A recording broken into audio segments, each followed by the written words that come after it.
నీ వాక్యమే నన్ను బ్రతికించెను, బాధలలో నెమ్మదినిచ్చును.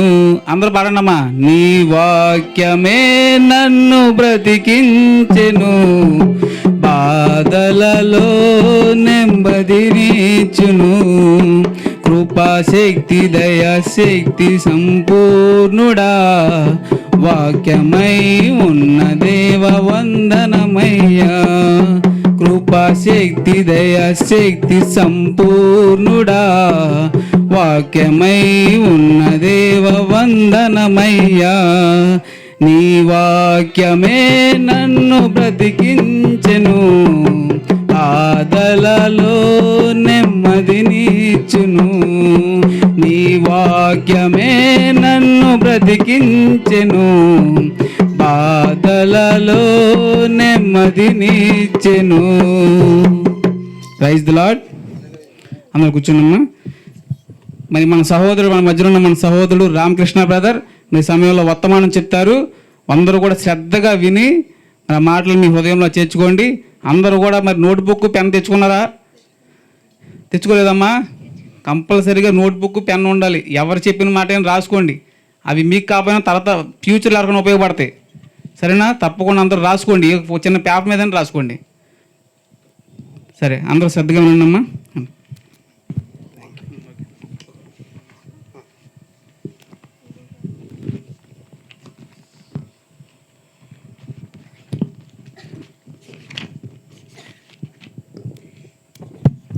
దేవుని స్తోత్రం. ప్రభుపేట మీ అందరికీ నా యొక్క వందనాలండి. అలాగే సమయం ఇచ్చే అవకాశం ఇచ్చిన షిమియోన్ వారి కుటుంబానికి కూడా ధన్యవాదాలు తెలియజేసుకుంటున్నానండి. అయితే యూత్ మీటింగ్ అనగా మీరు అందరూ వచ్చినందుకు సంతోషంగా ఉంది. చాలామంది చాలా యవనస్తులు కూడా చాలా వారి పనుల్లో బిజీ అయి ఉన్నారు. కానీ దేవుని నమ్ముకున్న మీరు ఇలాగా కూడుకోవడం చాలా సంతోషంగా ఉంది. ఇలా ప్రతి నెల పెట్టాలని ఆలోచన కలిగిన శ్రీను గారి కుటుంబాన్ని బట్టి కూడా దేవుని పేరిట వందనాలు తెలియజేస్తున్నాను. ఇక్కడికి వచ్చి విని వెళ్ళిపోతే మనకేమీ రాదు, కానీ విన్నదాన్ని ఒక మాట అయినా పట్టుకుంటే అది మన జీవితాల్లో ఒక వెలుగుగా నింపబడుతుంది అన్నమాట. సో నేను ఈరోజు ఏం చెప్పబోతున్నానంటే దేవుని వాక్యం ద్వారా గద్దింపు. సో గద్దింపు అనేది చాలా మందికి నచ్చని మాట అనమాట. గద్దించడం అనేది ఎవరికి నచ్చదనమాట. సో ఎంత మట్టికి పొలైట్గా చూసి చూడనట్టు వదిలేస్తేనే ఈ రోజుల్లో మనుషులందరికీ మంచిగా ఉంటాం. కానీ గద్దించడం అనేది చాలా నొచ్చుకునే మాట అనమాట. కానీ దేవుడు ఎవరు నొచ్చుకున్నా నొచ్చుకోకపోయినా తను చెప్పాల్సిన మాట స్ట్రైట్గా చెప్తాడు, గద్దిస్తాడు. సో ముందు ఎప్పుడు చేదుగానే ఉంటుంది, కానీ ఆ చేదు తింటా ఉంటే తీగనవుద్ది అనమాట. దేవుని మాట కూడా అలాగే ఉంటుంది అనమాట.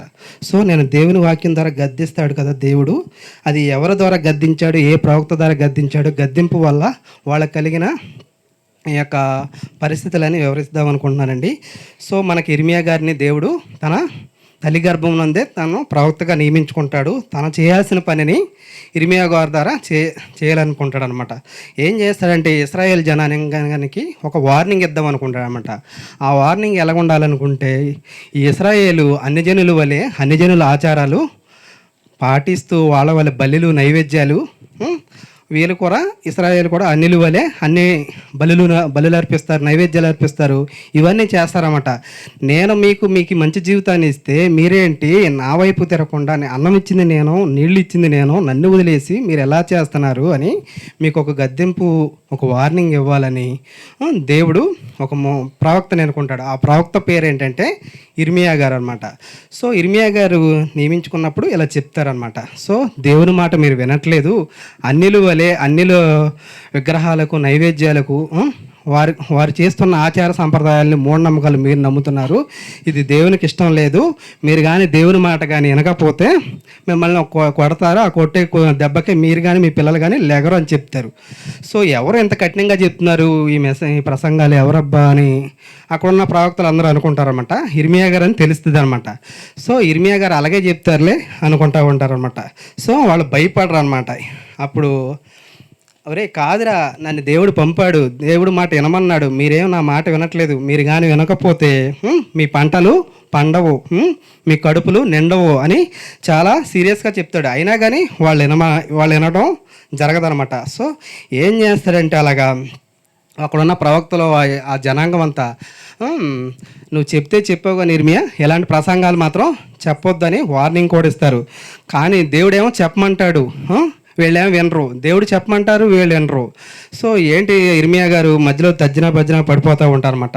దేవుడి దగ్గరికి వెళ్ళి ప్రభువా వాళ్ళు మీరేం చెప్పమంటున్నారు, వీళ్ళేమో వద్దంటున్నారు, ఏం చేయమంటారు ప్రభు అంటారు. లేదు ఇర్మియా నువ్వు వెళ్ళు మళ్ళీ చెప్పు అంటారనమాట. సో ఇర్మియా వెళ్ళి మళ్ళీ వాళ్ళ దగ్గరికి వెళ్ళి ఒరే మీరు ఆ పనులు చేయొద్దు, మీరు కానీ దేవుని మాట వినకపోతే నాశనం అయిపోతారు అని చెప్తూ ఉంటారనమాట. కానీ వాళ్ళు విననలక ఉంటారనమాట. సో అక్కడ ఉన్న ప్రవక్తలు ఏమంటారంటే ఇర్మియా గారిని, దేశంలో ఉన్న ప్రవక్తలందరూ కూడా లేనిది నీకు ఎందుకయ్యా, అందరూ పాజిటివ్ సెన్స్లో మాట్లాడుతున్నారు, నువ్వెందుకు నెగిటివ్ సెన్స్లో మాట్లాడుతున్నావు అని అక్కడ ఉన్న వాళ్ళందరూ కూడా ఇర్మియా గారిని గద్దిస్తారనమాట. సో అయినా కానీ ఇర్మియా గారు చెప్తూనే ఉంటారనమాట. అలా చెప్తూ ఉన్నప్పుడు ఒకసారి ప్రవక్తలు ఏం చేస్తారంటే నేను బావిలో పడేసేస్తాం, నువ్వు కానీ ఎలాంటి ప్రసంగాలు ఎలాంటి కఠినమైన మాటలే చెప్తే నేను ఈ దేశం నుండి విడిచి వెళ్ళేటట్టు చేస్తాం, నీ ప్రాణమే తీసేస్తాం అన్నట్టు ఆయనకి వార్నింగ్ ఇస్తారనమాట. మళ్ళీ ఇర్మియా గారు దేవుడి దగ్గరికి వెళ్ళి దేవుడా నువ్వేమో చెప్పమంటావు, వాళ్ళు ఏమో వద్దంటారు అని చెప్తాడనమాట. అలా చెప్తూ ఉన్నప్పుడు ఏం జరిగిద్దంటే నిన్న మొన్న అయితే నన్ను చంపడానికి కూడా వచ్చారని అంటారు. మళ్ళీ దేవుడు ఏమంటారు, ఇర్మియా నువ్వు నేను చెప్పమన్నదే చెప్పు, ఈసారి ఏం చెప్తావంటే ఎగ్జాంపుల్స్తో చెప్పు అంటాడు. వాళ్ళకి అర్థం కావట్లేదుగా ఎగ్జాంపుల్స్తో చెప్పు అంటారు. మళ్ళీ ఎగ్జాంపుల్స్ అంటాం, ఎగ్జాంపుల్స్ అంటే ఏంటి దేవా అంటాడు. ఎగ్జాంపుల్స్ అంటే ఉదాహరణలు చూపించు, ఏదైనా వస్తువు రూపంలో చూపిస్తే వాళ్ళకి ఈజీగా అర్థమవుద్ది అంటారు అనమాట. సో ఏం ఎగ్జాంపుల్ చూపించమన్నామంటే ఒక కర్రను పైకి ఎత్తమంటాడు అనమాట. కర్రను పైకి ఎత్తాడు అనమాట. సో అలా పైకి ఎత్తిన కర్రని నీవు తొడకాలు పైకెత్తి ఒక ఇరుపు ఇరిసే అంటాడు. ఏమవుద్ది, 2 ముక్కలు అయిపోద్ది కదండి తొడకాలు కింద పెట్టి కర్ర ఇరిస్తే. సో 2 ముక్కలు అయిపోద్ది. మీరు కానీ దేవుడి మాట వినకపోతే మిమ్మల్ని కూడా ఇలాగా ఈ కర్రను విరిచినట్టు విరిచేస్తాను అన్నాడు అని చెప్పి అంటాడు. ఇదే దేవుడు చెప్పిన ఎగ్జాంపులే మళ్ళీ వాళ్ళ దగ్గరికి వెళ్ళి ఇశ్రాయేల్ జనాంగాన్ని దగ్గరికి వెళ్ళి ఈ కర్రను ఇలా చూపించి విరిచేస్తాడు అనమాట. మీరు కానీ దేవుడి మాట వినకపోతే ఈ కర్రను విరిచినట్టు మిమ్మల్ని విరిచేస్తాను అంటారనమాట. సో అలాగే అంటాడులే దేవుడి గురించి మాకు తెలిసిలే అని అంటారు. ఇప్పుడు కూడా జనం అంతా వంకరగానే ఆలోచిస్తారన్నమాట. ఏదైనా మాట చెప్తే దానికి నెగిటివ్ సెన్స్లోనే ఆలోచిస్తారనమాట. అంత వంకర జనం అని ఉన్నారని అప్పుడు అర్థమవుతుంది, మనకు ఇప్పుడు అర్థమవుతుంది అనమాట. సో అలా రకరకాల ఎగ్జాంపుల్ చూపిస్తాడు. తాళ్ళు ఎరగొడతాం, కుండలు పగలగొడతాం, ఇవన్నీ చూపిస్తాడు అనమాట. కానీ అవన్నీ చూసినా కానీ ఎన్ని చెప్పినా కానీ ఆ ఇశ్రాయేలు ప్రజలు అనేవాళ్ళు ఈయన మాట అనేది అసలు వినరు అనమాట. ఈయన ఆరాటం పోరాటం దేవుడు చెప్పమంటాడు, వాళ్ళు వినరు అనమాట. ఇర్మియా వెళ్ళి చెప్పడం, వాళ్ళు వినకపోవడం, దేవుడు చెప్పమంటాం, వాళ్ళు వినకపోవడం అనమాట. చెప్పపోతేనే దేవుడు ఊరుకోడు, చెప్తేనే వాళ్ళు వినరు అనమాట. అలాగా దేవుడి మాట చెప్తూ అలా ముందుకెళ్తే ఒకసారి ఏమంటాడు, దేవుడా నాకు ఈ ప్రవక్త ఉద్యోగం ఎందుకు ఇచ్చావు, నువ్వేం చెప్పమంటావు, వాళ్ళేమో వినరు, నాకేంటి ఈ మధ్యలో ఈ టెన్షన్ ఏంటి అని అనమాట. అప్పుడు మళ్ళీ దేవుడి దగ్గరికి వెళ్ళి ఇర్మియా ఏమడుగుతాడంటే ఏం చేస్తాడు, అడుగుతాడు ఇలాగంటున్నా ఇలా జరుగుతుంది, ఉపయోగం లేకుండా ఉందంటే అప్పుడు ఇర్మియా గారితో దేవుడు ఏమంటాడంటే రేపటి నుంచి నువ్వు నేను చెప్పి ఆ ప్రసంగం కాకుండా మార్చి చెప్పు అంటాడనమాట. అంటే మార్చి చెప్పడం అంటే నేను జాలి పడుతున్నట్టు చెప్పు అని అంటాడనమాట. అదేంటి ప్రభు ఇప్పుడు దాకా ఇరిచేస్తాను, కొట్టేస్తాను, నరికేస్తాను అన్నావు, ఇప్పుడేం జాలి పడుతున్నాను అంటున్నావు, వాళ్ళు ఎనరు దేవుడా అంటారు. వెళ్ళి చెప్పు అంటాడు. వెళ్ళి మళ్ళీ ఇర్మియా గారు జాలి పడుతున్నారు దేవుడు అని చెప్తారనమాట. మాకు తెలిసి ఇర్మియా దేవుడు మమ్మల్ని జాలి పడతాడని అని అంటారనమాట. సో వాళ్ళు జాలి పడుతున్నారంటే ఏదో వాళ్ళు నా మాట వినట్లేదు కాబట్టి అలాగ అంటున్నారని అనుకుంటారని వంకరోళ్ళు అని కూడా చెప్తాడు. సో అలా చెప్పిన తర్వాత ఏం జరిగిద్దంటే అలా మార్చి చెప్తాడు అనమాట. సో మేము నీ మాట వినట్లేదని నువ్వు మార్చి చెప్పావు అని మళ్ళీ అలా వంకర టింకర్గా ఆలోచిస్తారనమాట. జనం అందరూ ఎలాగుంటారంటే వంకర టింకర్గానే ఉంటారు కదా, ఏది కూడా స్ట్రైట్గా తీసుకోరు అనమాట. సో అలా ముందుకు వెళ్తే మనకి ఏమవుద్దంటే నువ్వేమో కొడతానంటావు, కొట్టవు, వాళ్ళని కొడతానంటావు, కొట్టనంటావు, ఎప్పుడు వాళ్ళని ఒక దెబ్బ వేసింది లేదు, ఒక దెబ్బే 2 వేస్తే వాళ్ళే లైన్లోకి వచ్చేస్తారు అని అంటాడనమాట. సో లేదు వాళ్ళకి వెళ్ళి చెప్పు అని అంటాడు అనమాట. సో ఇలాగ ఊగిసలాట అనమాట. దేవుడు వెళ్ళి చెప్పమంటాడు, వాళ్ళు ఏం వద్దు అంటారు, దేవుడు వెళ్ళి చెప్పమంటారు, వాళ్ళు వద్దు అంటారు అనమాట. ఇలా ఊగిసలాట జరుగుతున్నప్పుడు ఇంకేం చేస్తారంటే ఇర్మియా గారిని ఏం చేస్తారో వాక్యం మీద అనుభవం ఉన్న మీరు అందరికీ తెలుసు కదండి, రకరకాల ఆయన కొట్టడం, బావిలో పడేయడం, తిట్లు తిట్టడం, ఇష్టానుసారంగా మాట్లాడడం ఇవన్నీ చేస్తూ ఉంటారనమాట. అలా జరిగినప్పుడు ఒక ఆనో టైంలో ఇంకా దేవుడు ఫైనల్గా ఒక డెసిషన్కి వచ్చేస్తాడనమాట. వన్ సైడెడ్గా ఇర్మియా పక్కే దేవుడు వచ్చేస్తాడనమాట. ఏం చేస్తాడంటే ప్రవచనాన్ని దేవుడు చెప్పిన ప్రవచనాన్ని దేవుడు ఏమని చేస్తాడంటే నెరవేర్చుతాడు అనమాట. అప్పుడు ఉంటుందండి అక్కడ ఇశ్రాయేల్ ప్రజలకు చెప్పినప్పుడు కూడా జనం ఎవరు కూడా వినరు అనమాట. ఇదంతా సొల్లు కబుర్లు సుత్తు కబుర్లు లేకుండా ఎప్పుడైతే పీకల మీదకి వస్తుంది అనమాట, ఏ వ్యక్తికైనా పీకల మీదకి వస్తుందో అప్పుడు తెలుస్తుంది అనమాట. పలానా టైంలో చెప్పారు, దేవుని మాటలు చెప్పారు, మనం ఇవాళ మనం నరకంలో పడుతున్నాం అన్న విషయం పీకల మీదకి వచ్చినప్పుడు తెలుస్తుంది. మనిషి అనగా ఎవరైనా అంతే అనమాట. మన మీదకి వచ్చినప్పుడే మనకు అది తెలుస్తుంది అనమాట. అప్పుడు దాకా మనం టేక్ ఈజీగా తీసుకుంటాం అనమాట. ఏం జరిగిద్ది అంటే అప్పుడు దేవుడు కల్దీల్ని ఇశ్రాయేల్ జనాంగం మీదకి పంపించేస్తాడనమాట. వాళ్ళు ఎలాగుంటారంటే డేగలాగా వాళ్ళ మీద పడిపోయి, కల్దీలు అనేవాళ్ళు భయంకరమైన శత్రువులు అనమాట. వాళ్ళ యుద్ధంలో నైపుణ్యం కలిగిన వాళ్ళు అనమాట. వాళ్ళని చూస్తే ఇంకా మనిషి అన్నవాడికి అమ్మో ఇంత భయంకరమైన శత్రువులా, ఇంత దారుణంగా ఉన్నారేంటి అనుకుంటారనమాట. వాళ్ళని చూస్తే వాళ్ళు చేసిన హింస అంతా ఇంతగా అనమాట. వాళ్ళు వచ్చిన తర్వాత జరిగిన హింస చూస్తే అమ్మో ఇంత ఘోరం జరిగిందా అనిపిస్తుంది అనమాట. మనం చూసినట్లయితే ఇదంతా విలాప వాక్యంలో, నేను చెప్పిందంటే విలాప వాక్యంలో ఉంటుంది అనమాట. సో ఏం జరుగుతుందో చెప్పబోయేదేమో ఇర్మియా గ్రంథం, ఏం జరుగుతుందో చెప్పబోయేది ఇర్మియా గ్రంథం అయితే ఏం జరిగిద్దని చెప్పారో వివరించేదేమో విలాప వాక్యం. అర్థమైందండి? ఏం జరుగుతుందో చెప్పబోయేదేమో ఇర్మియా గ్రంథం, చెప్పింది ఎలా జరిగిందో చెప్పిందేమో విలాప వాక్యం అనమాట. సో మనం విలాప వాక్యాలు చూసినట్లయితే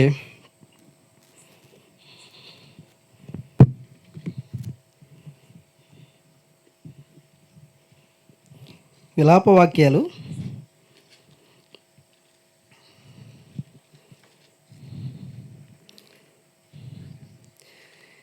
5వ అధ్యాయం మొదటి 3 వచనాలు చదువుకుందామండి. యెహోవా మాకు కలిగిన శ్రమ జ్ఞాపకం చేసుకొనుము, దృష్టించి మా మీదకు వచ్చిన నింద ఎట్టిదో చూడుము. మా స్వాస్థ్యము పరదేశుల వశమాయను, మా ఇండ్లు అన్ని జనుల స్వాధీనమాయను.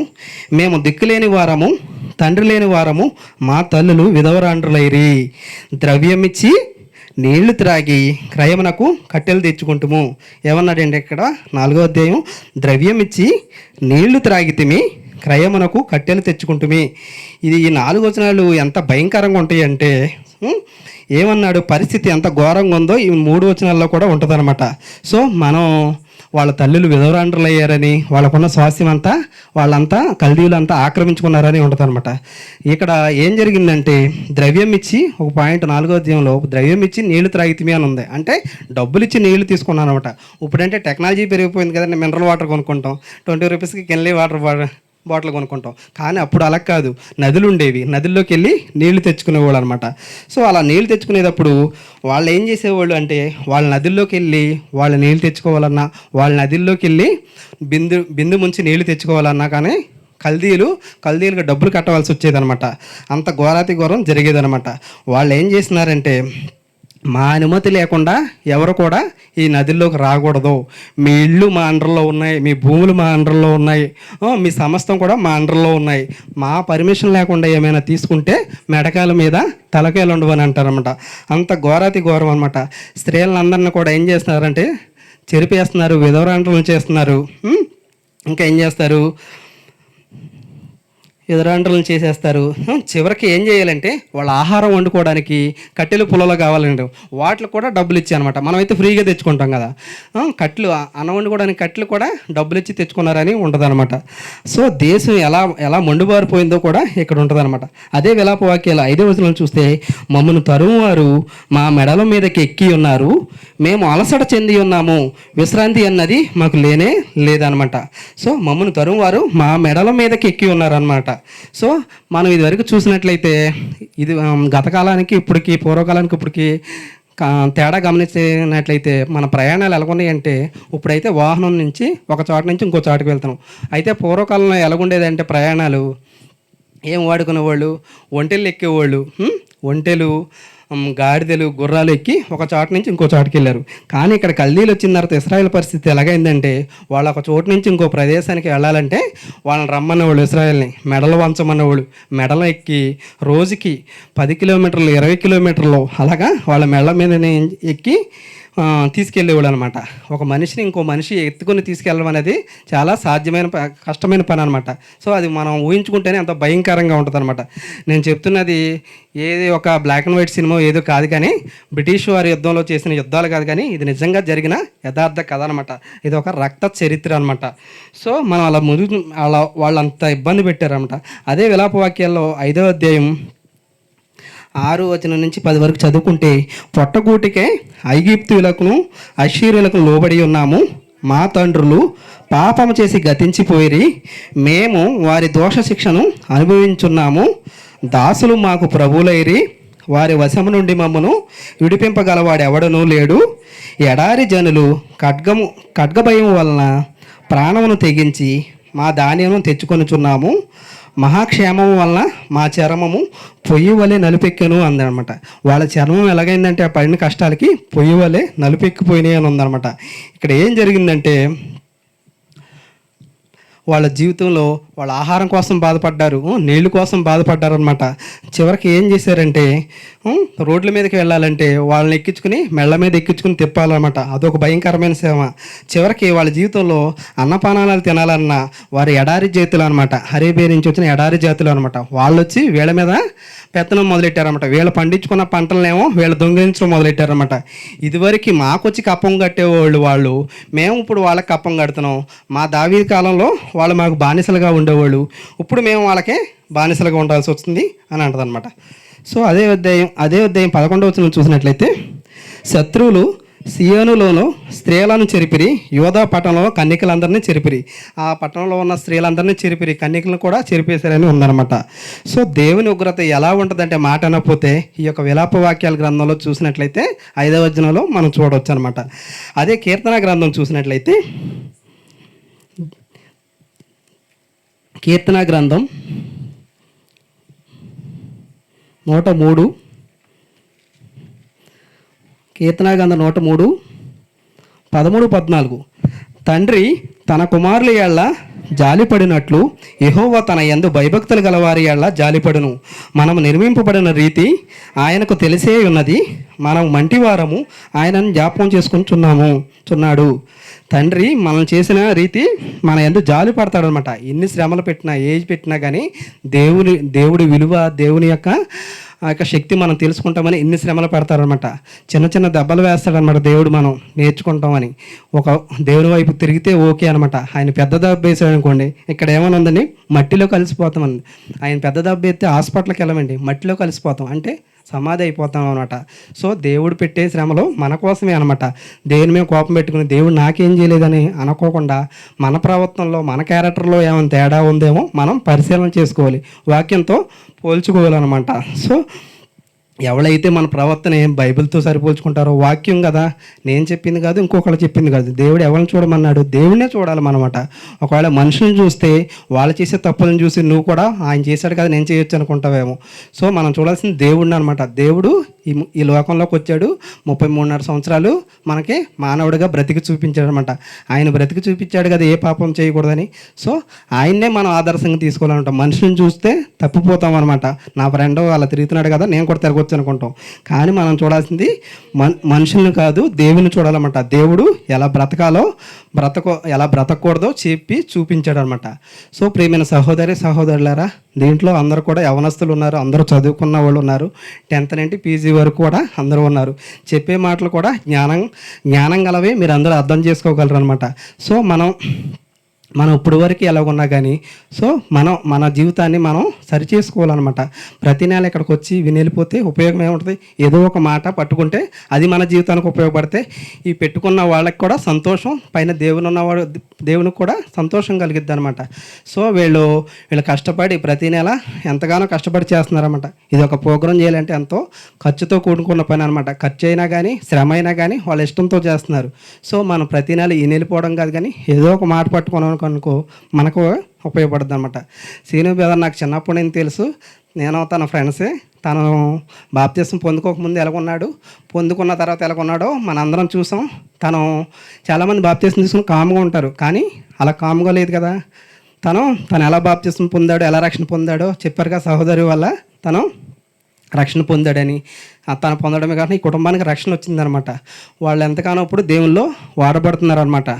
సో సీను చేసే ఈ ప్రయత్నం ఏదో చూసి ఏదో వినిలిపోవడం కాదు, కానీ తనతో పాటు ఎంత ఈ కాలనీలో అనేక మంది యవనస్తులు ఉన్నారు. వాళ్ళందరూ కూడా సరైన మార్గంలో నడవాలని అనే మంచి ఒక ఆలోచన కలిగి మనందరిని కూడా ఇలాగ కూర్చోబెడుతున్నారు. ఈ కుర్చీలు మోసుకురావడం, ప్రతి నెల మనందరికి భోజనాలు పెట్టడం, ఇదంతా ప్రయాసతో పడిన పని.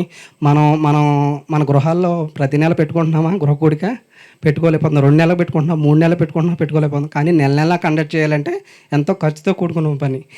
సీను ఇక్కడ సంపాదించలేకపోవచ్చు, కానీ ఆయన ధనం ఎక్కడ కూర్చోబడుతుంది? పరలోకంలో కూర్చోబడుతుంది అనమాట. సో మనం ఇక్కడికి వచ్చినందుకు ఆ చెప్పే 2 మాటలు కూడా విన్నామనుకో, మన జీవితాలకు ఉపయోగపడుకుంటున్నాం అనుకో, అది సీనుకు ఉపయోగం, మనకు ఉపయోగమా? మనకు ఉపయోగం, అంతేనా? సో సీను మన అందరి కోసం చేస్తున్నాడు. మనం కూడా మన కోసం మనం బ్రతకాలి, మన జీవితాలు వేరే వాళ్ళకి మాదిరిగా ఉండాలని ప్రియమైన సహోదరులారా మిమ్మల్ని అందరికీ ప్రేమపూర్వకంగా తెలియజేస్తున్నాను. ఈ చిన్న వాక్యం దేవుడు దీవించును గాక. ఆమేన్.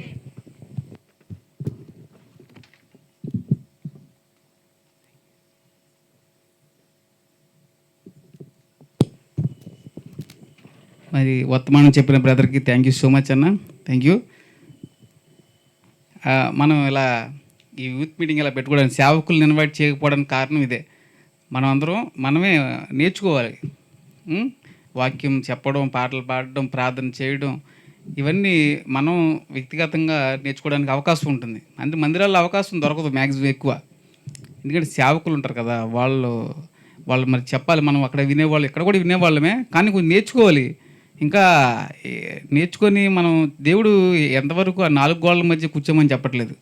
సరేనా? బయటికి వెళ్ళాలి, బయటికి రావాలి. దేవుడి పని చాలా ఉంది, చాలా మరి చేయాలి. దానికోసం మనం చాలా ప్రయాసపడాలి. సరేనా? మన అన్నకి థ్యాంక్ యూ సో మచ్ అన్న. మరి అన్న మరి నేను చెప్పడనుకున్నాను, వాక్యం చెప్పలేదేమో అనుకున్నాను, కానీ నాకు తెలియదు, ఎప్పుడు చూడలేదు కదా చెప్పడం. అన్న అడుగుతుంగానే నేను చెప్తాను తప్పుడు ఆడారు. నాకు చాలా సంతోషం వేసింది. చాలామంది వెనకడిగి చేస్తున్నారు. ఇంకా ఏది చిన్నప్పుడులో నుంచి పెరిగి ఎక్కడ దేవుళ్ళో చాలా గొప్పగా పుట్టుకతోనే పుట్టాను నేను యేసుప్రభువులో అంటున్నారు చాలామంది మహానుభావులు. మరి ఎప్పటికీ ఎదుగుతారో మరి పుట్టి పలగే ఉండిపోతున్నారు, ఇంకెదుగుతులే. మరి ఎదిగి గొప్పగా దేవుని మహింపరచాలని నేను ఎంతో ప్రేమపూర్వకం కోరుతున్నాను. మరి ఈ సమయంలో మనం ప్రత్యేకమైన ప్రార్థన ఒకటి చేయాలండి. మన మధ్య మన సహోదరుడు హరిబాబు తెలుసుగా మీకు అందరికీ, మెకానిక్ పనిచేసేవాడు. మా బిడ్డ కొంచెం చిన్న యాక్సిడెంట్తో ఇబ్బంది పడ్డాడు, చిన్న దెబ్బ తగిలింది. మరి ఆ బిడ్డ గురించి మనం ప్రత్యేకమైన ప్రార్థన చేద్దాం. మరి యవనస్తుల మీటింగ్లో జరిగే ప్రత్యేక ప్రార్థన దేవుడు ఎంతో గొప్పగా ఆలకించి మరి దానికి మనకి ఎమ్మంటనే ఉత్తరం ఇస్తున్నాడు. మరి ఆయన గురించి మనం ప్రత్యేకం ప్రార్థన చేయాల్సిందిగా మరి ఈ సమయంలో స్టీవెన్ అన్న మరి వచ్చి హరిబాబు గురించి ప్రత్యేకమైన ప్రార్థన చేయాలని ప్రేమపూర్వకంగా ఆహ్వానిస్తున్నాను. అందరూ కూడా ప్రార్థనలో ఏకీభవించండి. స్త్రీలు తల మీద చెంగు అసలు జారకూడదు, కావాలంటే పినిసులు పెట్టుకోండి. చెంగు తల మీద లేకపోతే మాత్రం అది పద్ధతి కాదు. ప్రార్థన ఉన్నప్పుడు మీకు కుర్చీలు వేసాం, మోకాళ్ళు లేదు కాబట్టి నుంచోండి. ఇది ఎక్కడైనా జరిపించాల్సిన పద్ధతి. ప్రార్థన మందిరంలో ప్రార్థన అంటే మోకాళ్ళు వేసి వెళ్ళి కింద కూర్చుంటాం కాబట్టి కుర్చీలో నుంచోవాలి. అది మరి ఆ దేవుడికి మనం ఇచ్చిన గౌరవం, అది మనం పాటించాల్సిన ఆయన ఆజ్ఞ. సరేనమ్మా? బ్రదర్స్ అందరూ కరెక్ట్గా ఉన్నారా బాబు? వంశీ అందరు ప్రార్థనలు ఏకీభవించండి.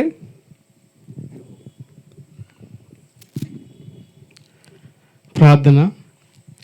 సర్వోన్నతుడమైన మా దేవ, సర్వసృష్టికర్తమైన మా ప్రభువ, ఘనమైన శ్రేష్టమైన అత్యున్నతమైన మీ నామానికి మా ప్రభువును, మీ ప్రియ కుమారుడును, మా దేవుడును, మా రక్షకుడైన యేసు ప్రభు వారి పేరట ప్రార్థిస్తున్నాము తండ్రి.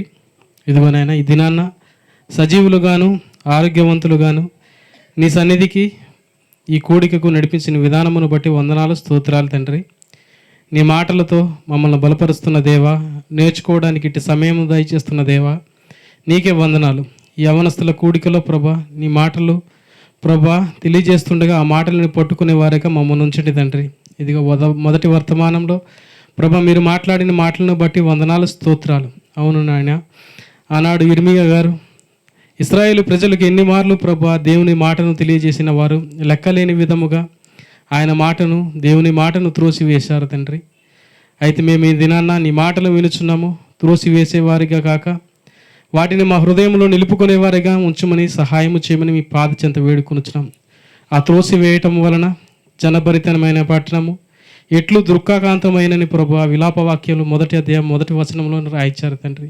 ఎట్లు పన్ను చెల్లించేదిగా మారిపోయిందని ప్రభుని మీరు రాయించారు తండ్రి. అవును ప్రభు, అది కేవలం వినకపోవటం వలనే దేవుడు ఎంతగానో ప్రభువ హెచ్చరిస్తూ బుద్ధి చెప్తూ గద్దిస్తూ ప్రభా మాటలను దయచేసినా కానీ వారు వినకపోవటం వలనే అటు శ్రమకు పాలు అయ్యారని, వారి చర్మములు ప్రభువ పొయ్యి వలె నల్ల మారిపోయాయని ప్రభు నీ మాటల ద్వారా తెలియజేసి ఉన్నారు తండ్రి. నీకు స్తోత్రాలు. మొదటి వర్తమానంలో మీరు ఉన్నారు. ఇదిగోనైనా ప్రత్యేకమైన ప్రార్థన కొరకు ప్రార్థన చేస్తున్నాను తండ్రి. హరిబాబు యవనంగా ఉన్నాడు ప్రభా, బిడ్డను ప్రభా మీరే ముట్టి స్వస్థపరచండి తండ్రి. నీకు స్తోత్రాలు. ఆవేశంలో ప్రభా ఆయనతో మాట్లాడినప్పుడు ఆవేశంలో ఇటుది ఇలా జరిగిపోయింది, ఇలా చేయకుండా అక్కడికి వెళ్లకుండా ఉంటే బాగునని ఆయన తెలియజేశాడు ప్రభా. ఆయనకు మీరే మంచి జ్ఞానమునిచ్చి అటువంటి పరిస్థితులకు వెళ్లకుండా ముందుగానే ప్రభా ఆలోచన కలిగి అటువంటి విషయాలకు దూరముగా ఉండి ప్రభా ముందుకు సాగడానికి బిడ్డలకు సహాయం చేయండి. అటు జ్ఞానమును బుద్ధిని వివేచనను దయచేయండి తండ్రి. అవును తండ్రి, గాయమును ముట్టండి, స్వస్థపరచండి తండ్రి. ఆయన కోలుకొని ప్రభా నీ సన్నిధిలో నిలిచి ప్రభా సాక్ష్యము చెప్పే బిడ్డగా ప్రభా బిడ్డను బలపరచమని ఆయన ఆరోగ్యమును వారి కుటుంబాన్ని కూడా మీ చేతులకు అప్పగిస్తూ యేసుక్రీస్తు నామమున ఈ ప్రార్థన అడిగి వేడుకొనుచున్నాం పరమ తండ్రి.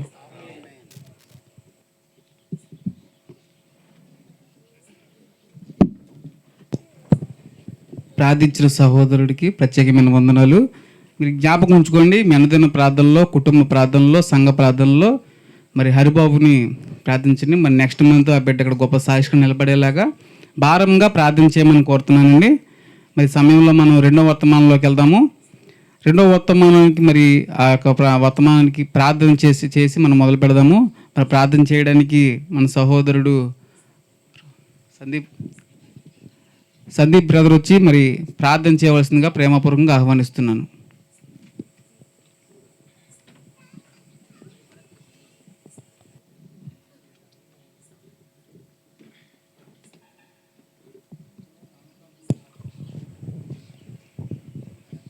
పరిశుద్ధుడా పల్లవుని హో తండ్రి, మీకే వందనాలు లెక్కలేని స్తుతి స్తోత్రములు చెల్లిస్తున్నాం తండ్రి. ఎంతోమందికి లేని భాగ్యము మాకును ఎంతోమందికి ఇచ్చి ఈ స్థాయిలో మమ్మల్ని ఇక్కడ నిలబెట్టి మీ వాక్యం వినే భాగ్యం మాకు ఇచ్చినందుకు నా స్తోత్రములు తండ్రి. మొదటి వర్తమానంలో మీరేతో నుంచి మా అందరికీ అర్థమయ్యేలాగా మీ వాక్యము మాకు వినిపించినందుకు మీకు నా స్తోత్రములు తండ్రి. మరి 2వ వర్తమానాలకు వెళ్ళొచ్చుండగా ఎవరైతే చెప్తున్నారో వాక్యం వాళ్ళకి మీరేతో నడిపించండి, మంచి జ్ఞానము దయచేయండి, అందరికీ అర్థమయ్యే భాగ్యము దయచేయండి తండ్రి. మీ వాక్యంలో మేమెదుతూ అనే మీదకే భాగ్యం దయచేయండి తండ్రి. ఇప్పుడు వరకు మొదటి నుంచి ఇప్పుడు వరకు కాచి కాపాడినందుకు మీకు నా స్తోత్రములు తండ్రి. మీ చిత్తం అయితే చివరి వరకు మీరేతో నడిపించండి. ప్రతి విషయాల్లో మీరేతో నుంచి మీ మార్గం నడిచే భాగ్యం మాకు దయచేయండి. తప్పుగా ప్రార్థన క్షమించండి తండ్రి. ఈ చిన్న ప్రార్థన మీ చేతి లభించుకుంటున్నాం. అన్ని విషయాల్లో మీరేతో నడుస్తా కోరుకుంటూ యేసుక్రీస్తు నామమున వేడుకున్నాం పరమ తండ్రి. ఆమేన్. Thank you brother. మరి సమయంలో మరి వందనా సిస్టర్ మరి వర్తమానం చెప్తావమ్మా అంటగానే వెంటనే కూడా చెప్తానన్నా అని చెప్పింది. చాలా సంతోషం వేసింది. మరి పిల్లలు ఎదుటి వాళ్ళకి ఎంతో మాదిరిగా మరి నిలబడతారని ఎంతో ఆశపడుతున్నాం. పిల్లలను చూసి మీరు కూడా వాక్యంలో బాగా ఎదిగి ఇతరులకి ఇంకా జీవితాంతం వింటానే కూర్చుంటాం కాదు, ఇతరులకు చెప్పడానికి ఇంకా నేర్చుకోండి, ప్రయాసపడండి. మన పని వింటమే కాదు, చెప్పాలి. మెయిన్ ప్రభువారు చెప్పింది అదే, మన సువార్త చేయాలి. అర్థమైందండి? దానికోసమే ప్రయాసపడండి. మరి సమయంలో వందనా సిస్టర్ని మనం అభినందిస్తూ మరి ఆ బిడ్డని ఆహ్వానించడం జరుగుతుంది.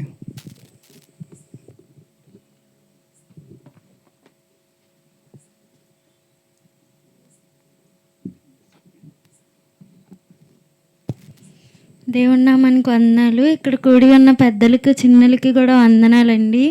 మీకు చెప్పే అంత జ్ఞానం నాకు లేదండి.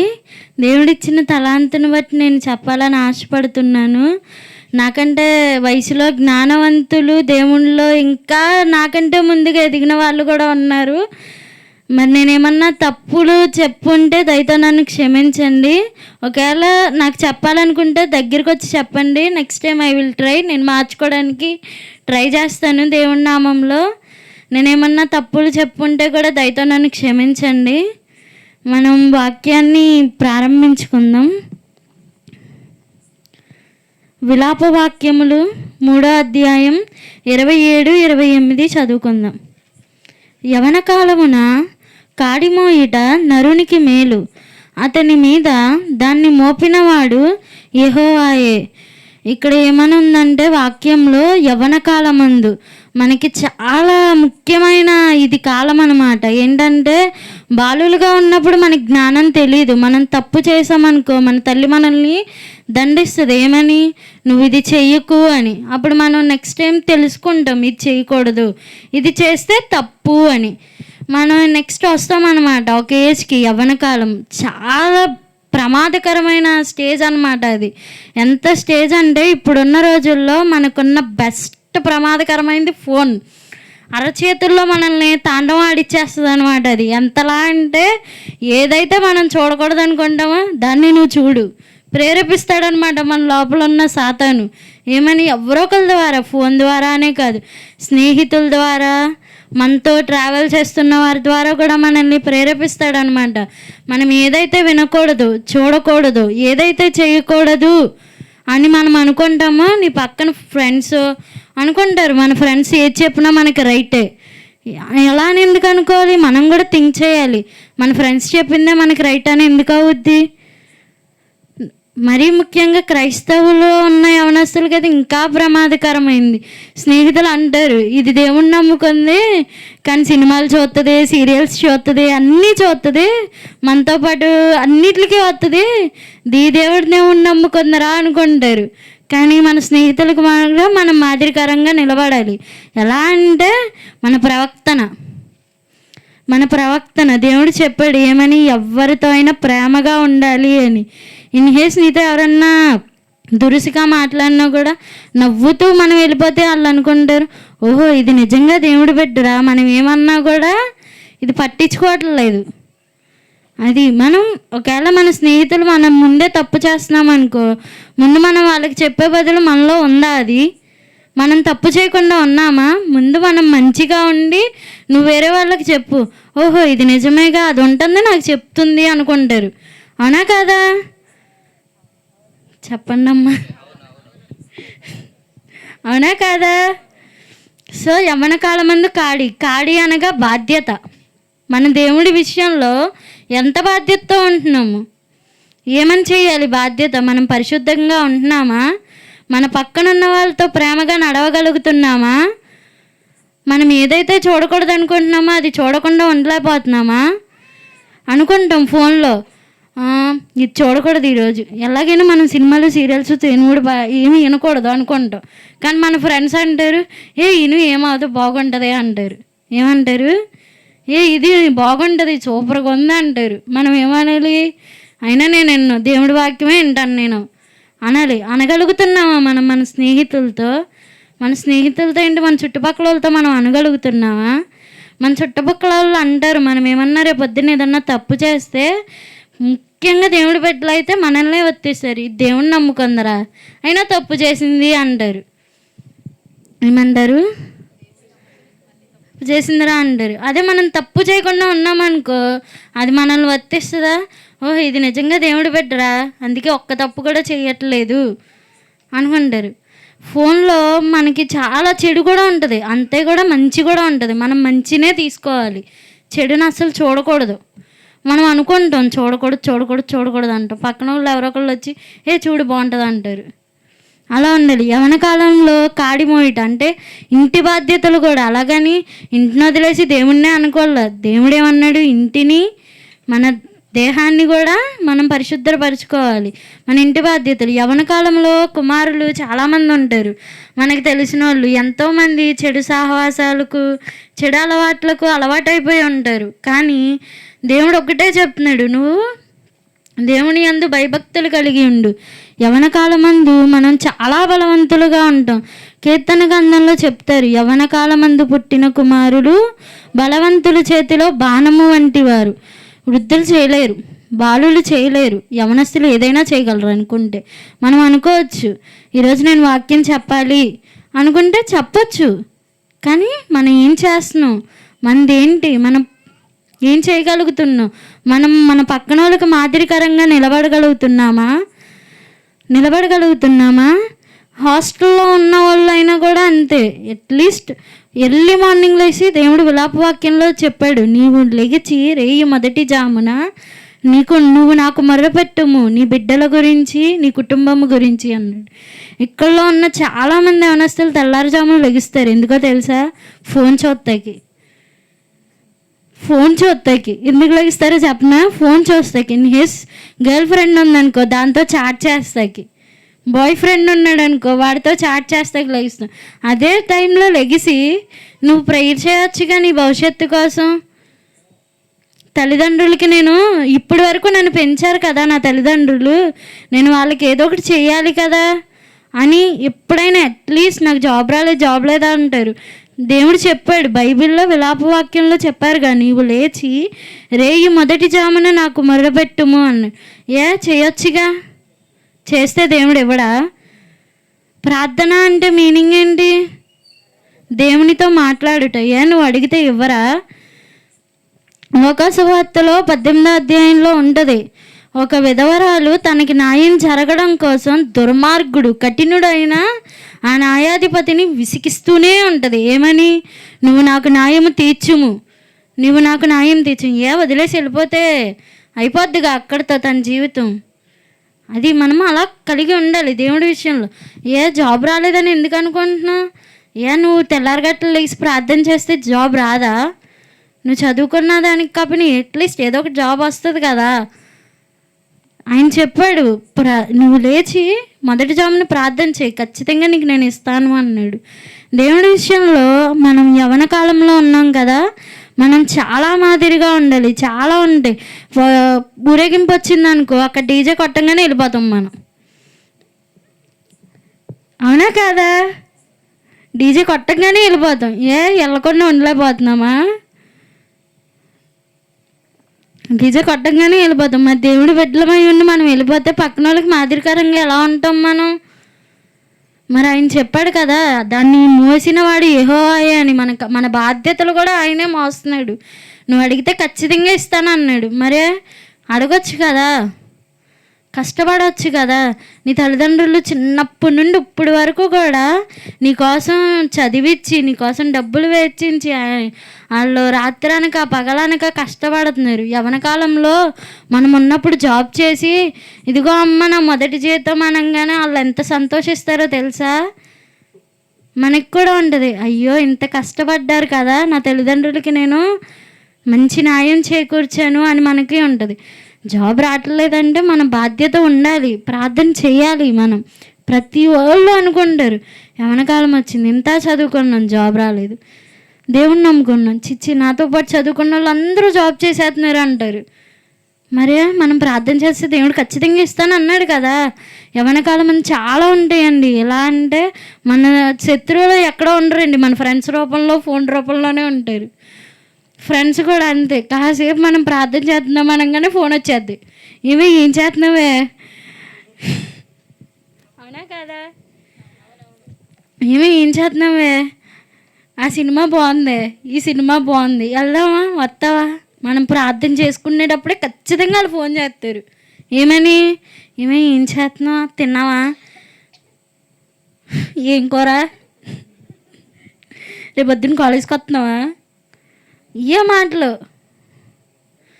అలా ఉంటుంది జీవితం అంటే. మనం యవ్వన కాలం మందు మనం ఎటు తొట్టిల్లిపోకుండా ఉంటే అసలు దేవుడు మంచి జీవితం ఇస్తాడండి. యవనకాలం అనేది చాలా, మన బైబిల్లోనే చూసుకుంటే యోసేపు గారు మనందరికీ మాదిరండి. ఆయన దగ్గరికి వచ్చింది పాపం, నువ్వు నాతో చెయ్యి పాపం అని. ఆయన ఒక్కటే మాట అన్నాడు, నన్ను నమ్మి నా యజమానుడు నాకు అప్పచెప్పాడు. ఇంటి బాధ్యత మాత్రమే నాకు అప్పచెప్పాడు, నీ బాధ్యత నాకు అప్పచెప్పలేదు. సో మనం ఎలా ఉండాలి? యవ్వన కాలం మందు ప్రతి ఒక్కరికి ప్రయోజనకరంగా ఉండాలి, మాదిరిగా ఉండాలన్నమాట. ఎలా ఉండాలంటే మనకి నేస్ మన దగ్గరికి తప్పు చేయి నువ్వు అని మన దగ్గరికి వచ్చినా కూడా నేను చేయను, నాకు వద్దు, నాకు దేవుడే కావాలి అన్న బలంతో నిరీక్షణతో మనం ఉండాలి. సో యవన కాలం మంది కాడి మోయట చాలా మేలు అన్నాడు, నరునికి మేలు అన్నాడు కదా. పర్సనల్ రెస్పాన్సిబిలిటీస్ కూడా ఉంటాయి, వ్యక్తిగత బాధ్యతలు. అంటే మన కాళ్ళ మీద మనం నిలబడాలి. ఏ కష్టం వచ్చినా కూడా దేవుడు మనకు ఉన్నాడు తోడుగా. యవన కాలం మందు ప్రార్థన చేయాలి. నిజంగా చెప్తున్నా, యవన కాలం మందు మనం ఎంత ప్రార్థన చేస్తామో అంత గొప్ప ప్రతిఫలం ఉంటుంది రేపు. ఎందుకంటే మన ఇంట్లో ఉన్న సమస్యలు తెల్లారగట్లు ప్రార్థన చేస్తానంట, వేకువజామున ప్రార్థన చేస్తే ఖచ్చితంగా దేవుడు నెరవేరుస్తాడంట. ఎందుకంటే యవన కాలం మందు చాలా ఉంటాయి. ఎలా అంటే ఇప్పుడు సపోజ్ మనం ఇప్పుడున్న రోజుల్లో మాట్లాడుకుంటే వ్యసనాలు, చెడు వ్యసనాలు ఎంత ఉన్నాయంటే ఈరోజు బాగున్నాడు రేపు పొద్దున బాగోడు. ఏంట్రా అంటే మా ఫ్రెండ్ తాగమన్నాడు అంటాడు. ఏమంటాడు? మా ఫ్రెండ్ తాగమన్నాడు అందుకే నేను తాగాను, తాగాక నాకు అలవాటు అయిపోయింది అంటాడు. సో మనం తల్లిదండ్రులకి ఆనందకరంగా ఉండాలి కానీ బాధకరంగా ఉండకూడదు. యవన కాలం మందు నిజంగా అసలు మనం బైబిల్లో తీసుకుంటే యోసేపు గారే మనకి మాదిరండి. యవన కాలం మందు అతని అన్నదమ్ముళ్ళు అతన్ని ద్వేషిస్తారు. ఏమని? నా తండ్రి మా అందరికంటే నిన్నే ఎక్కువ ప్రేమిస్తున్నాడని ద్వేషిస్తాడు తల్లిదండ్రులు. ఎందుకని? అసూయ. మెయిన్ మనుషుల్లో ఉన్న మొదటి జబ్బు అదేనండి, అసూయ. వీడు బాగున్నాడంటే పక్కనోడు కుళ్ళిపోతాడు. అలా కుళ్ళిపోకూడదు. వాడు బాగుండాలి, మనము బాగుండాలి. దేవా వాడిని రక్షించు, నన్ను రక్షించు. అలా చేయగలుగుతున్నామా మనం ప్రార్థన? మన పొరుగువారి పట్ల మనం సమాధానం కలిగి ఉండగలుగుతున్నామా? మన స్నేహితులతో మనం సమాధానం కలిగి ఉండగలుగుతున్నామా? మన స్నేహితులకి మనం మాదిరికరంగా నిలబడగలుగుతున్నామా? యవన కాలమందు చాలా ప్రమాదకరమైంది. ఎంత ప్రమాదకరమైందంటే మనం వెళ్ళకూడదు అనుకుంటేనే వెళ్ళిపోయి చెడిపోతామండి. యవన కాలమందు మన తల్లిదండ్రుల ముందు మనం ఆనందంగా తిరిగితే, జాబ్ చేస్తూ తిరిగితే వాళ్ళకే కాదు మనల్ని సృష్టించిన మన దేవుడికి కూడా చాలా ఆనందకరంగా ఉంటుంది. నా ఈ చిన్న వాక్యాన్ని దేవుడు దీవించును గాక.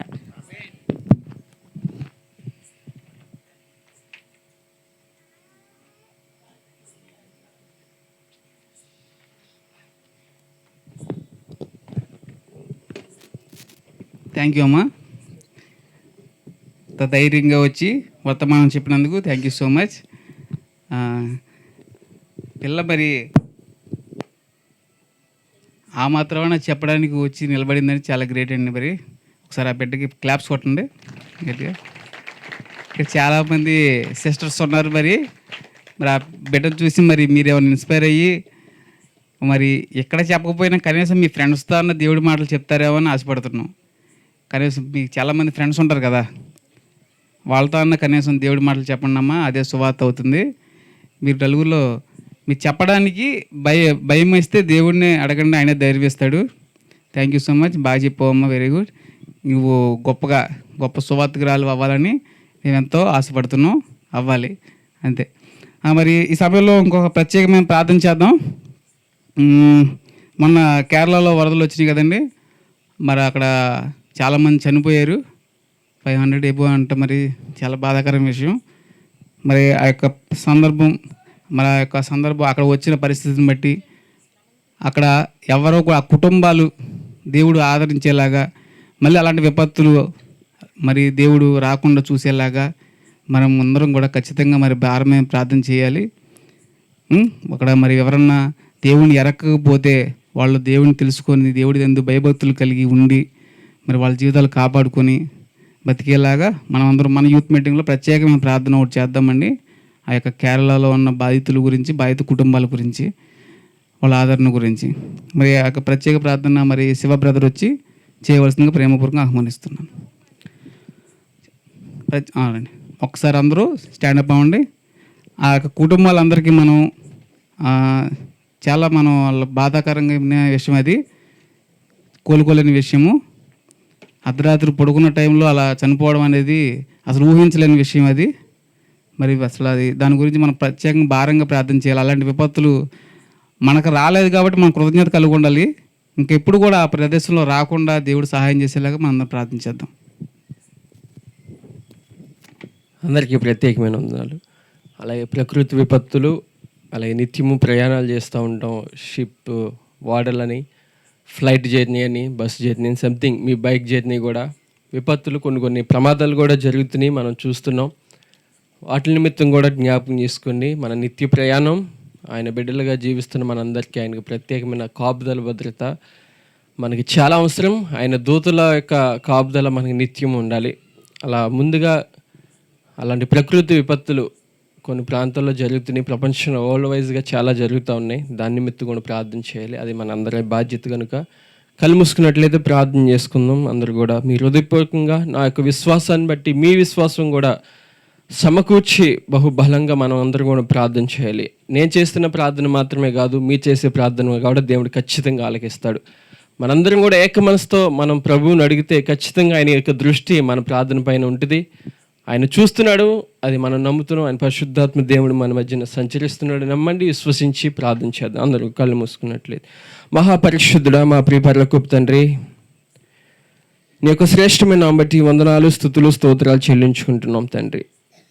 గొప్ప దేవుడు, సర్వసృష్టికర్తమైన మా తండ్రి, నీ యొక్క నామాన్ని బట్టి స్తోత్రాలు, వందనాలు. ఈ లోకమంతా కూడా ప్రభువా, ఈ ప్రపంచంలో ఉన్న ప్రకృతి అంతా కూడా నీ హస్తాలతో నిర్మించబడి స్థాపించబడి ఉన్న తండ్రి. సమస్తము తెలిసినవాడు, ఎరిగినవాడు, సృష్టికర్తమైన మా తండ్రి, నీ నామములో ప్రార్థిస్తున్నాం. అది ఎందు నిమిత్తం జరిగిందో మాకు తెలియదు కానీ ప్రభువా, నీ బిడ్డలుగా ప్రభువా, నీ కనికరము, నీ దయని పొందుకున్న నీ బిడ్డలుగా తండ్రి ప్రార్థించమన్నావు కనుక తండ్రి, నీ నామం బట్టి ప్రార్థిస్తున్నాం. అక్కడ వైనాడు అనే ప్రాంతంలో ల్యాండ్ స్లైడింగ్ అయి ప్రభా, సుమారు 2 గ్రామాలే ఆ యొక్క ల్యాండ్ స్లైడింగ్లో ప్రభా మట్టిలో కొట్టుకుపోవడం మేము చూసాం తండ్రి. ఆ యొక్క విపత్తు, ఆ భయంకరమైన పరిస్థితి మా ప్రాంతంలో మాకు జరగకుండా ఉండడం బట్టి నిన్ను ఎంతగానో ఘనపరుస్తున్నాం తండ్రి. అందుని బట్టి స్తోత్రాలు. ఎంతోమంది కుటుంబంలో కోల్పోయిన, కొన్ని కుటుంబాలే కోల్పోయినాయి ప్రభావ. అటువంటి వారిని ఆత్మను ప్రభావ శాంతింపజేసి ఆ కుటుంబాలకి ఆదరణ కలిగించి తండ్రి, ముందుగానే నీ బిడ్డల్ని ప్రభావ రక్షించుకోమని అడుగుతున్నాను తండ్రి. స్తోత్రాలు.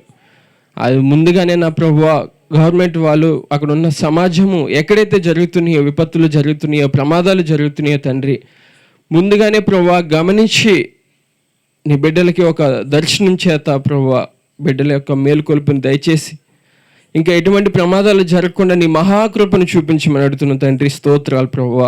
అయ్యా, మా మధ్యన ఉన్నావు, మా ప్రార్థన ఆలకిస్తున్నావు తండ్రి. మా యొక్క విశ్వాసాన్ని బట్టి ప్రార్థిస్తున్నాం నా ప్రభువ. మా యొక్క విశ్వాసానికి తగిన యొక్క జవాబు మీ నామలో దయచేయమని అడుగుతున్నాం తండ్రి. స్తోత్రాలు. ఆ కేరళ ప్రాంతంలో, వైనాడు ప్రాంతం ప్రత్యేకంగా దర్శించండి. మీ కనికరం చూపించమని ప్రభువా, మా చేతులారా నువ్వు నిర్మించిన అద్భుతమైన ప్రకృతిని మా చేతులారా మేమే నాశనం చేస్తున్నాం తండ్రి. అయ్యో, ఏదో జరిగిపోతుంది, ఏదో చేసేస్తున్నారు, ఏదో అయిపోతుంది అనుకుంటున్నామే కానీ మా చేతులారా మేమే నాశనం చేసేస్తున్నాం తండ్రి. అయ్యా, మేము ఆ సత్యాన్ని మీకు గుర్తించాలి, ఆ నిజాన్ని మేము గ్రహించాలి నా ప్రభువా తండ్రి. ఈ ప్రకృతిని ఎంతో అద్భుతంగా, అందంగా, సుందరీకరణంగా ప్రభువా మా కోసం తండ్రి నువ్వు నిర్మించి ఈ భూమిని మాకు ఇచ్చినావు తండ్రి. దాన్ని మేము ఎంతగానో ఈ లోకరమైన పొల్యూషన్ చేత కావచ్చు, వివిధ రకాలమైన పాపము చేత కావచ్చు, వివిధ రకాలమైన కార్యాల చేత కావచ్చు తండ్రి, ఈ ప్రపంచాన్ని, ఈ భూగోళాన్ని మేమే నాశనం చేస్తున్నాం ప్రభువా. అయ్యా, మా చేతులారా మేమే నాశనం చేసుకుంటున్నాం నువ్వు ఇచ్చిన ఈ భూమిని తండ్రి. మమ్మల్ని క్షమించమని, మమ్మల్ని మన్నించమని అడుగుతుంది తండ్రి. స్తోత్రాలు. ముఖ్యంగా అక్కడ ఉన్న ప్రాంతంలో ఉన్న అందరికి కూడా ఆదరణ దయచేయమని అడుగుతున్నాం ప్రభా. స్తోత్రాలు. అలాగే నా ప్రభా,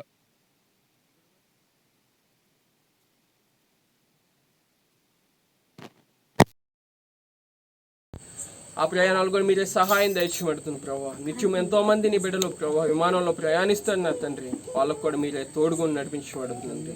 ఆయా బైక్ ప్రయాణం, బస్ ప్రయాణం, ప్రతి ప్రయాణాలు మీరే తోడుకుని సహాయం దయచేయండి. ఆయా తండ్రి, ప్రకృతి సమస్తమే మీ ఆధీనం ఉన్నాయి కనుక ప్రభావ మాకు ముందుగా నీ సూచన దయచేసి నీ బిడ్డలను మమ్మల్ని కనికరించి నీ కృప దయచేయండి. అక్కడ ఉన్న బిడ్డలను ఆదరణ దయచేసి, కుటుంబంలో ఎంతోమందిని కోల్పోయి ఉన్నారు నా ప్రభావ, చిన్న బిడ్డలు సైతం కోల్పోయి ఉన్నారు నా ప్రభావ.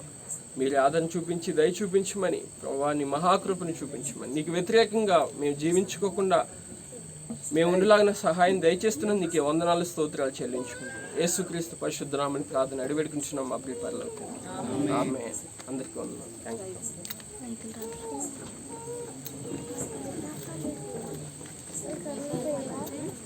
యూ. మరి ఎవరికన్నా మంచినీళ్ళు దాహం వేస్తే అక్కడ తాగండి, గర్ల్స్ బాయ్స్. ఇటు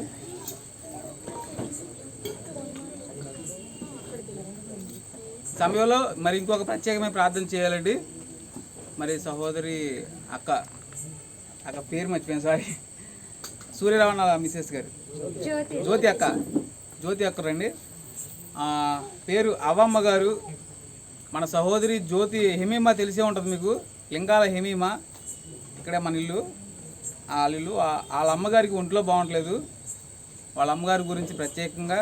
అండ్ మరి మా బాబాయ్ గారు వెంకన్న గారు, ఆయన కాలు బాగోలేదు, ఫ్రాక్చర్ అయ్యి చాలా ఇబ్బంది పడుతున్నారు. అమ్మ వెంకన్న గారు, అవ్వమ్మ గారు, వాళ్ళ ఆరోగ్యాల గురించి మరి వాళ్ళ పిల్లలు చాలా ప్రయాసపడి అడుగుతున్నారు ప్రార్థన చేయమని.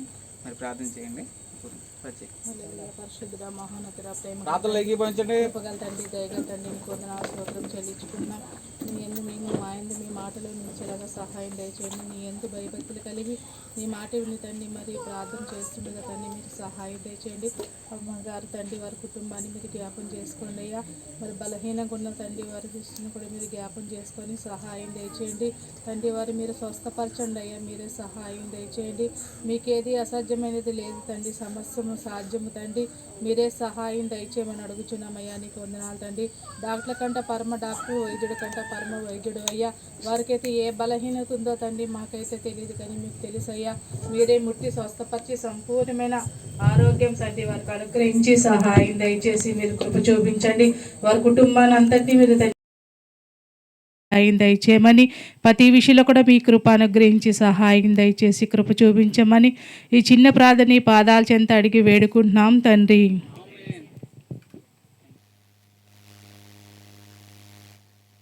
అందరూ కూర్చోండి. థ్యాంక్ యూ అక్క, థ్యాంక్ యూ సో మచ్ ప్రత్యేకంగా ప్రార్థన చేసినందుకు. మీరందరూ కూడా మరి అవ్వమ్మ గారి గురించి, మా వెంకన్న బాబాయ్ గారి గురించి, మరి ఈ యొక్క కేరళలో జరిగిన ఆ విపత్తుల గురించి, ఆ యొక్క కుటుంబాలు, బాధిత కుటుంబాల గురించి మీ అనుదిన ప్రార్థనలో పెట్టండి. దేవుడు తప్పకుండా వాళ్ళకి సహాయం చేస్తాడు మన ప్రార్థనలు ఆలకించి. మరి ఈ సమయంలో మనం కొన్ని హెచ్చరికలు చేసుకుందాం. అంటే మనం హెచ్చరించుకోవడానికి వచ్చాం ఇక్కడ, అవునా కదా? దేనికి వచ్చాం మనమండి? దేవుడు ఆయన వాక్యంతో మనల్ని ఒకళ్ళని హెచ్చరించుకోమంటున్నాడు, పడుకోమంటలేదు. చక్కగా ఇనుకుంటా, సరేనా? మాట్లాడుకుందాం కాసేపు. అంటే ఇది ఎందుకనంటే అండి, మనం నేర్చుకోవాలి. అసలు ఏమి నేర్చుకుంటున్నాం? ఇప్పుడు మీరు మందిరాల్లో సంవత్సరాల తరబడి వెళ్తున్నారు, వాక్యం వింటున్నారు, కానీ ఏమీ అసలు అభివృద్ధి ఏం కనబడట్లేదు మనుషుల్లో, మీ ప్రవర్తనలో, నా ప్రవర్తనలో కూడా. నేను కూడా కలిపండి. అంటే నేను చెప్తున్నాను కాబట్టి మీ వచ్చేస్తుంది. నేను నాతోనే స్టార్ట్ అవుద్ది, సరేనా? ముందుగా టైం నేర్చుకోవాలని చెప్పాం. టైం కరెక్ట్గా టైంకి మనం మందిరానికి వెళ్తున్నామా? కరెక్ట్గా వెళ్తున్నారండి అందరూ?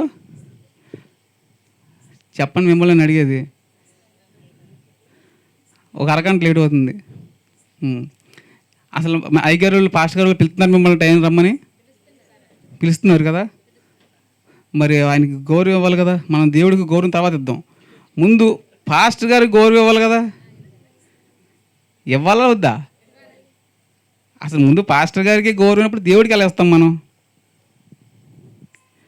ఎంత ప్రయాసపడుతున్నారండి సేవకులు పాపం. మందిరాలు కట్టి, కరెంటు బిల్లులు కట్టి, మీకోసం ఏసీలు ఫ్యాన్లు పెట్టి, రండి బాబు రండి అంటే కనీసం టైం కూడా వెళ్ళారా? మా దైవజనుడు ఉన్నారు మ్యాచ్ గారు, టయానికి రాకపోతే బయటికి ఎంటేస్తున్నాడు. ఏం చేస్తుంది? ఒక్కోసారి స్నానం చేయకుండా కూడా మోంగకుండా వెళ్ళిపోవాల్సిన పరిస్థితి వస్తుంది. ఎందుకంటే అక్కడ టయానికి వెళ్ళాలి, లేకపోతే ఆ మందిరంలోకి అడిగేస్తా కూడా అవకాశం లేదు మాకు. అంత స్ట్రిక్ట్గా ఉంటుంది. నేను అందుకే టైం గురించి చెప్పేది. అంత టైం సెన్స్ ఉంటేనే మన దేవుడు ఎందుకు భయభక్తులు కలిగి ఉన్నట్టు, లేకపోతే వేస్ట్ అది. సరే, ఎక్కడి నుంచి అయినా కానీ ఎన్ని పనులు అనుకున్న పక్కన పెట్టేసింది. ఆ మారతమ్మ గారు మనకు ఉదాహరణ చేసి ఏం చేసింది పాపం? అన్ని వ్యర్థమైన పనులన్నా చేసుకుంటుంది, అన్ని మంచి పనులే. కానీ దేవుడు బోధ అనేది చాలా ఇంపార్టెంట్ కదా. ఆయన చెప్పాడు, నువ్వు అన్ని చేసి వ్యర్థమమ్మా, మరీ అది కరెక్ట్గా ఎంచుకుంది అని. మరి అది మనం వాక్యం చదివాము, ఎన్నో సార్లు చదివాము, కానీ అలా చేయట్లేదు మనం. మన పనులన్నీ రోజు ఉంటాయండి, కానీ పనులు పక్కన పెట్టేసి కాసేపు ఆదివారం ఒక్కరోజు టయానికి వెళ్ళి చక్కగా మందిరంలో కూర్చొని సంతోషంగా దేవుణ్ణి స్తుతించి మనందరం ఆ రొట్టె బలలో పాల్గొని సంతోషంగా గడిపితే ఎంత బాగుంటుందండి. అసలు ఈ విశ్రాంతి దినం పెట్టింది ఎందుకండి అయినా మన కొరకే కదా. అది ఇంకోటి, మీరు మందిరంలోకి వెళ్ళి ఆరాధిస్తున్నారా దేవుణ్ణి? యథార్థంగా చెప్పండి, ఎలా ఆరాధిస్తున్నారు? అమ్మో, ఆత్మతో సత్యంతో. వాక్యంలో ఉన్న మాట బాగా చెప్తున్నారు నిజంగా. Number 1 okay. ఎలా ఆరాధిస్తున్నారు? పాటలు పాడుతున్నారా? ఆరాధన పాట ఒకటి రాసి ఉంటారా? ఆరాధన పాట పాడుతున్నారా? మరి ఏం చేస్తున్నారు చెప్పండి అమ్మా. మీరు ఆరాధిస్తున్నారా దేవుణ్ణి? ఆరాధించడం అంటే ఏంటి? ఆరాధించడం అంటే ఏంటి బ్రదర్స్? గట్టిగా చెప్పండి. ఇక్కడ ఎవరు సేవకులు లేరు. దేవుని కనపరచడం, ఇంకా దేవుని పొగడడం. Okay, right, very good. ఇవన్నీ చేస్తున్నారా? మరి ఎలా చేస్తున్నారు? పాట ద్వారా చేస్తున్నారా? మరి ఏం చేస్తున్నారు? ఆరాధిస్తున్నారు. ఎంత టైం కేటాయిస్తున్నారు ఆరాధనకి? చెప్పాలి, శివ బ్రదర్ గారు మీరే చెప్పాలి. 1 అవర్ ఆరాధన. ఎవరు ఆరాధిస్తున్నారు?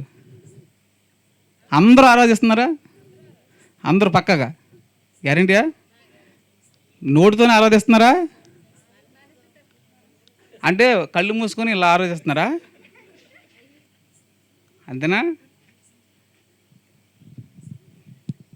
సరే, మీ పెద్ద పెద్ద సంఘాలు అనుకుంటలే, అందువల్ల మీరు అందరూ ఆరాధించడానికి అవకాశం ఉండట్లేదు. మా దాంట్లో అలాగ ఉండదు. ప్రతి ఒక్కరు కూడా ఆరాధించాలి మోకాళ్ళు వేసి. మేము ఒక 20 మంది ఉంటామండి, అంతే. మాకు ఒక అరగంట పడుద్ది.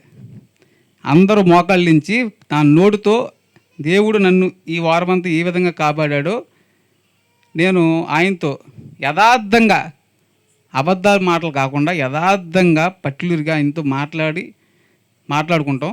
ఓకే, మీరు అవకాశం లేనప్పుడు మీరు మనసులో ఆరాధిస్తే అది చాలా చాలా ధన్యత. ఆదివారం మనం కేవలం ఆరాధించడానికి మాత్రమే చర్చికి వెళ్ళాలండి. మీరు దయచేసి ఆదివారం ఎవ్వరు కూడా ప్రార్థన చేయొద్దు. ఆదివారం కూడా మనం అడుక్కుంటే దాని దరిద్రం కూడా ఉండదు. సరేనా? ఆదివారం అన్న దేవుడిని స్తుతించండి. దయచేసి ఆదివారం ప్రార్థనలు చేయకండి, స్తుతించండి, థ్యాంక్స్ చెప్పండి దేవుడికి. వారం అంతా కూడా మనం ప్రార్థనలు చేస్తూనే ఉంటున్నాం. ఇంకా ఆదివారం అన్న వదిలేయండి. ఆదివారం అన్న ఆయన స్తుతించి చక్కగా కీర్తిద్దాం. ఓకేనా? అదొకటి. టైము ఆరాధన నేర్చుకోండి ఏమన్నా ఒకవేళ తెలియకపోతే. తర్వాత 3వది వచ్చి, ఇప్పుడు మనం గ్రూప్లో నేను మెసేజ్లు పెడుతున్నా ప్రత్యేక ప్రార్థనలు చేయమని. ఎంతమంది చేస్తున్నారండి? యథార్థంగా చెప్పండి. నేను లాస్ట్ టైం ప్రత్యేక ప్రార్థన ఎవరి గురించి అడిగాను, ఎందుకు అడిగాను చెప్పండి. ఎవరో పేరు చెప్పాలి.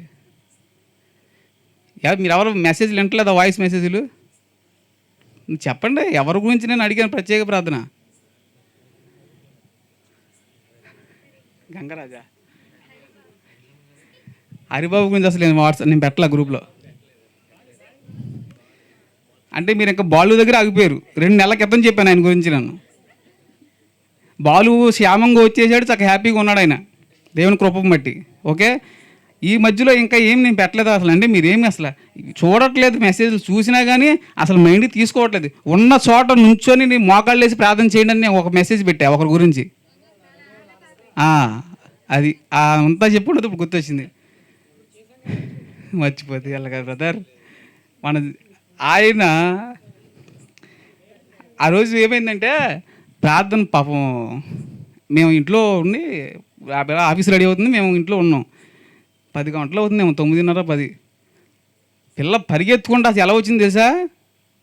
ఏడ్చుకుంటా అసలు గుండెలు బాదుకుంటూ వచ్చేసింది. నాకేం అర్థం ఏంటో రవణకేమన్నా అయింది అంటారు బాబు. నేను టెన్షన్ పడిపోయి ఒకసారి అసలు వచ్చి తలుపు తీయడంగానే ఆ పిల్ల ఎంతో వేదన, ఎంత బాధ. అన్నయ్య అసలు నాన్నకి సీరియస్ అయిపోయింది అన్నయ్య అంటే, కానీ మాకు గుండెలు పగిలిపోయింది. వెంటనే కుటుంబం అంతా కూడా మోకరించి ప్రార్థన చేసాం. వెంటనే నీకు ఎప్పుడు నేను గ్రూప్లో పెట్టా. వెంటనే ప్రతి ఒక్కరు యవనస్తులు ఎక్కడున్నా, మీరు ఏ ఉద్యోగాల్లోనే ఎక్కడున్నా వెంటనే మోకాళ్ళు వేసి ఆ బిడ్డ గురించి ప్రార్థన చేయమన్నా. ఎవరు చేశారు చెప్పండి?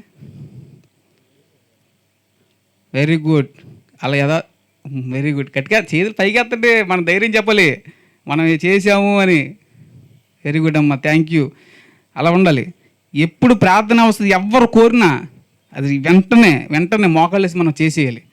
ఆ ప్రార్థన శక్తి ఈ రోజున ఆ అన్నయ్యని చాలా గొప్పగా రక్షించి మరి ఇంటికి క్షేమంగా తీసుకొచ్చి ఆ బిడ్డని వాళ్ళ కుటుంబాన్ని మరి ఇక్కడ తీసుకొచ్చి కూర్చోబెట్టాడు దేవుడు. దేవునికి మహిమ కలుగును గాక. ఆమేన్. ఎంత గొప్ప దేవుడు చూసారా, మన ప్రార్థన ఎలా ఆలకిస్తున్నాడో.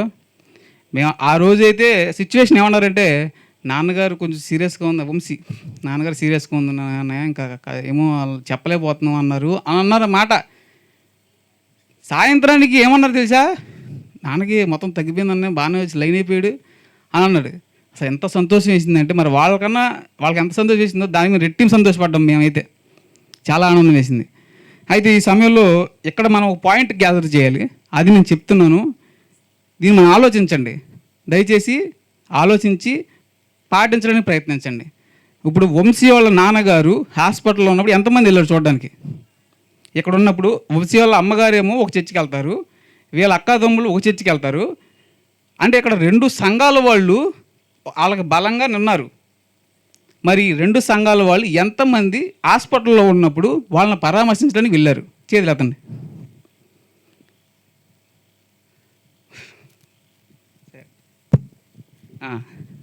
ఇప్పుడు అర్థమైందా మనం ఏ స్థితిలో ఉన్నామో? అర్థమవుతుందా? ఒక 2 సంఘాల బిడ్డలో విశ్వాసులు, ఎంతో ప్రేమతో ఉన్నవాళ్ళు, ఎన్నో సంవత్సరాల నుంచి ప్రయాణం చేస్తున్నవారు. మరి ఇప్పుడు మనందరూ కుటుంబమే కదండి. యేసుక్రీస్తు వారి అనే రక్తంతో మనం పంచబడ్డ వాళ్ళమే కదా, అవునా? మనందరూ కుటుంబం. ఎన్ని సంఘాలు ఉన్నా మన కుటుంబం. మరి మన కుటుంబంలో ఒక వ్యక్తి అందరూ ఇటు చూడండి, మన కుటుంబంలో ఒక వ్యక్తి అనారోగ్యంతో అస్వస్థతతో ఉన్నప్పుడు మనం వెళ్ళి పరామర్శించాలా వద్దా? నోరు తెచ్చి చెప్పండి దయచేసి. పరామర్శించాలి. ఓకే, మన పనుల వల్ల మనకు కుదరట్లేదు, ఓకే, మన పనుల వల్ల, మన ఉద్యోగాల వల్ల మన టైం కుదరట్లేదు, మనం వెళ్ళలేకపోయాము. ప్రార్థన చేస్తున్నారా? ప్రార్థన చేస్తే మంచిదే, ఓకే. అసలు ముందు మనం చేయాల్సిందే ప్రార్థన, ఓకే, అది చేస్తున్నారు మంచిదే. ఇప్పుడు ఒక క్వశ్చను, అదే వంశీకి ఏ మ్యారేజో జరుగుతుంది, పెట్టుకున్నాడు పెళ్ళి, ఇన్వైట్ చేశాడు, ఎవరు వెళ్ళకుండా ఉంటారు? చేతులు ఎత్తండి. అందరూ వెళ్తారు. అప్పుడు ఎలాగ సెలవులు అవుతుంది మీకు? అప్పుడు ఎలా పర్మిషన్ ఇస్తున్నారు? ఏమ్మా చెప్పండి. ఇక్కడ అంటే నేను ఎందుకంటే ఇంత బాధపడేది నా జీవితంలో జరిగిందమ్మా, నేను అనుభవించాను కాబట్టి చెప్తున్నాను ఈ బాధ. పోయిన సంవత్సరం ఇదే సమయానికి నా భార్య అబార్షన్ అయ్యి హాస్పిటల్లో పడింది. ఇదే రోజుల్లో అబార్షన్ అయ్యి 3వ నెలలో అబార్షన్ అయిపోయింది. అయితే ఆ సమయంలో నేను అప్పుడే కదా దేవుళ్ళు ఎదుగుతున్నాను, నమ్ముకుంటున్నాను, మనుషుల మీద ఆధారపడిపోయి ఎక్కువ ఆధారపడిపోయి, ఇదేంటి నేను యేసు ప్రభువుని నమ్ముకుంటే వీళ్ళందరూ నాతో ఉంటారన్నారు, ఇదేంటి హాస్పిటల్లో ఉన్నాను, ఏంటి ఒకళ్ళు రావట్లేదు నా దగ్గరికి అని ఏం అర్థం కాల మైండ్. నాతో అప్పుడు ఫోన్ మాట్లాడడం తెలుసు నేను ఎంత బాధలో ఉన్నాను. ఎవరు ఫోన్ చేసినా నేను ఏడవడమే, ఎందుకంటే నేను అంత కుంగిపోయాను. ఆ రోజు నా చేతులతో ఆ బిడ్డని తీసి నేను ఆ సింకులో వేయడం అనేది నేను అనుభవించాను, చనిపోయిన బిడ్డని. అంత బాధలో ఉన్నప్పుడు నాకెవరో నా సంఘ విశ్వాసులు, నా స్నేహితులు, దేవుడి బిడ్డలో ఎవరో కూడా నా దగ్గర రాలేదు, నా భార్య దగ్గర రాలేదు చూడడానికి. ఆ రోజు నైటు మేము అనుకున్నాం, ప్రార్థన చేసుకున్నాం. మేము ఒకటే అనుకున్నామండి, ఎవరి మీద ద్వేషం పెంచుకోలేదు, ఎవరి మీద అసలు కోపం పెంచుకోలే, ఒకటే అనుకున్నాం, ఇలాంటి బాధ ఎవరికైనా కలిగితే మనం ముందుండాలమ్మా అనుకున్నాం. ఇలాంటి బాధ ఎవరన్నా అస్వస్థతకు గురయ్యి, అనారోగ్యం గురయ్యి, ఎవరైనా హాస్పిటల్లో ఉన్నా, ఏదన్నా దుఃఖంలో ఉంటే మనం ఖచ్చితంగా ముందుండాలమ్మా. ఎందుకంటే ఈ బాధ మనం అనుభవిస్తున్నాం, ప్రతి ఒక్క మనిషి అనుభవిస్తాడు ఆ బాధ. ఎంత దేవుణ్ణి నమ్ముకున్నా ఆ బాధ అనుభవిస్తాడు. సో మన బాధలో మనం తోడుగా ఉండాలని ఆ రోజు తీసుకున్న డెసిషనే మేము ఎంతో దేవుడి కృపను బట్టి, దేవుడి ప్రేమను బట్టి మేము ఇప్పటికీ కూడా అది కొనసాగిస్తున్నాం. నేను ఈ రోజు కూడా గంగ విషయంలో నేను పశ్చాత్తాప ప్రార్థన చేస్తూనే ఉంటాను దేవుడి విషయంలో. ఎందుకంటే నేను గంగ హాస్పిటల్లో ఉన్నప్పుడు ఒక్కసారి కూడా వెళ్ళా చూడడానికి. గొల్లగూడెం దాకా వెళ్ళి వచ్చేసిన రోజు ఉంది, చూద్దామని బయలుదేరి గొల్లగూడెం దగ్గర వెళ్ళి వర్షంలో తడిచిపోయి వెనక్కి వచ్చేసా. ఈ రోజుకి నేను ఆ పిల్ల విషయంలో నా భార్య నేను పశ్చాత్తాపడుతుండే, ఎందుకు వెళ్ళలేకపోయాము, అపవాది ఎందుకు ఆపేశాడు అని చాలా చాలా బాధపడ్డాం. మరి అంత బాధపడ్డాను కాబట్టి దాని వాల్యూ తెలుసు కాబట్టి నాకు ఆయన అసలు ఎవరో తెలియకపోయినా, నా సంఘ బిడ్డ కాకపోయినా, అసలు దేవుడి బిడ్డే కాకపోయినా నేను వెళ్ళి పరామర్శించడానికి, నా కుటుంబం నేను ఇప్పుడు సిద్ధంగా ఉండడానికి దేవుడు మా కృప కల్పించాడు. మరి మనం అందరం కూడా అది కలిపి ఉండాలి.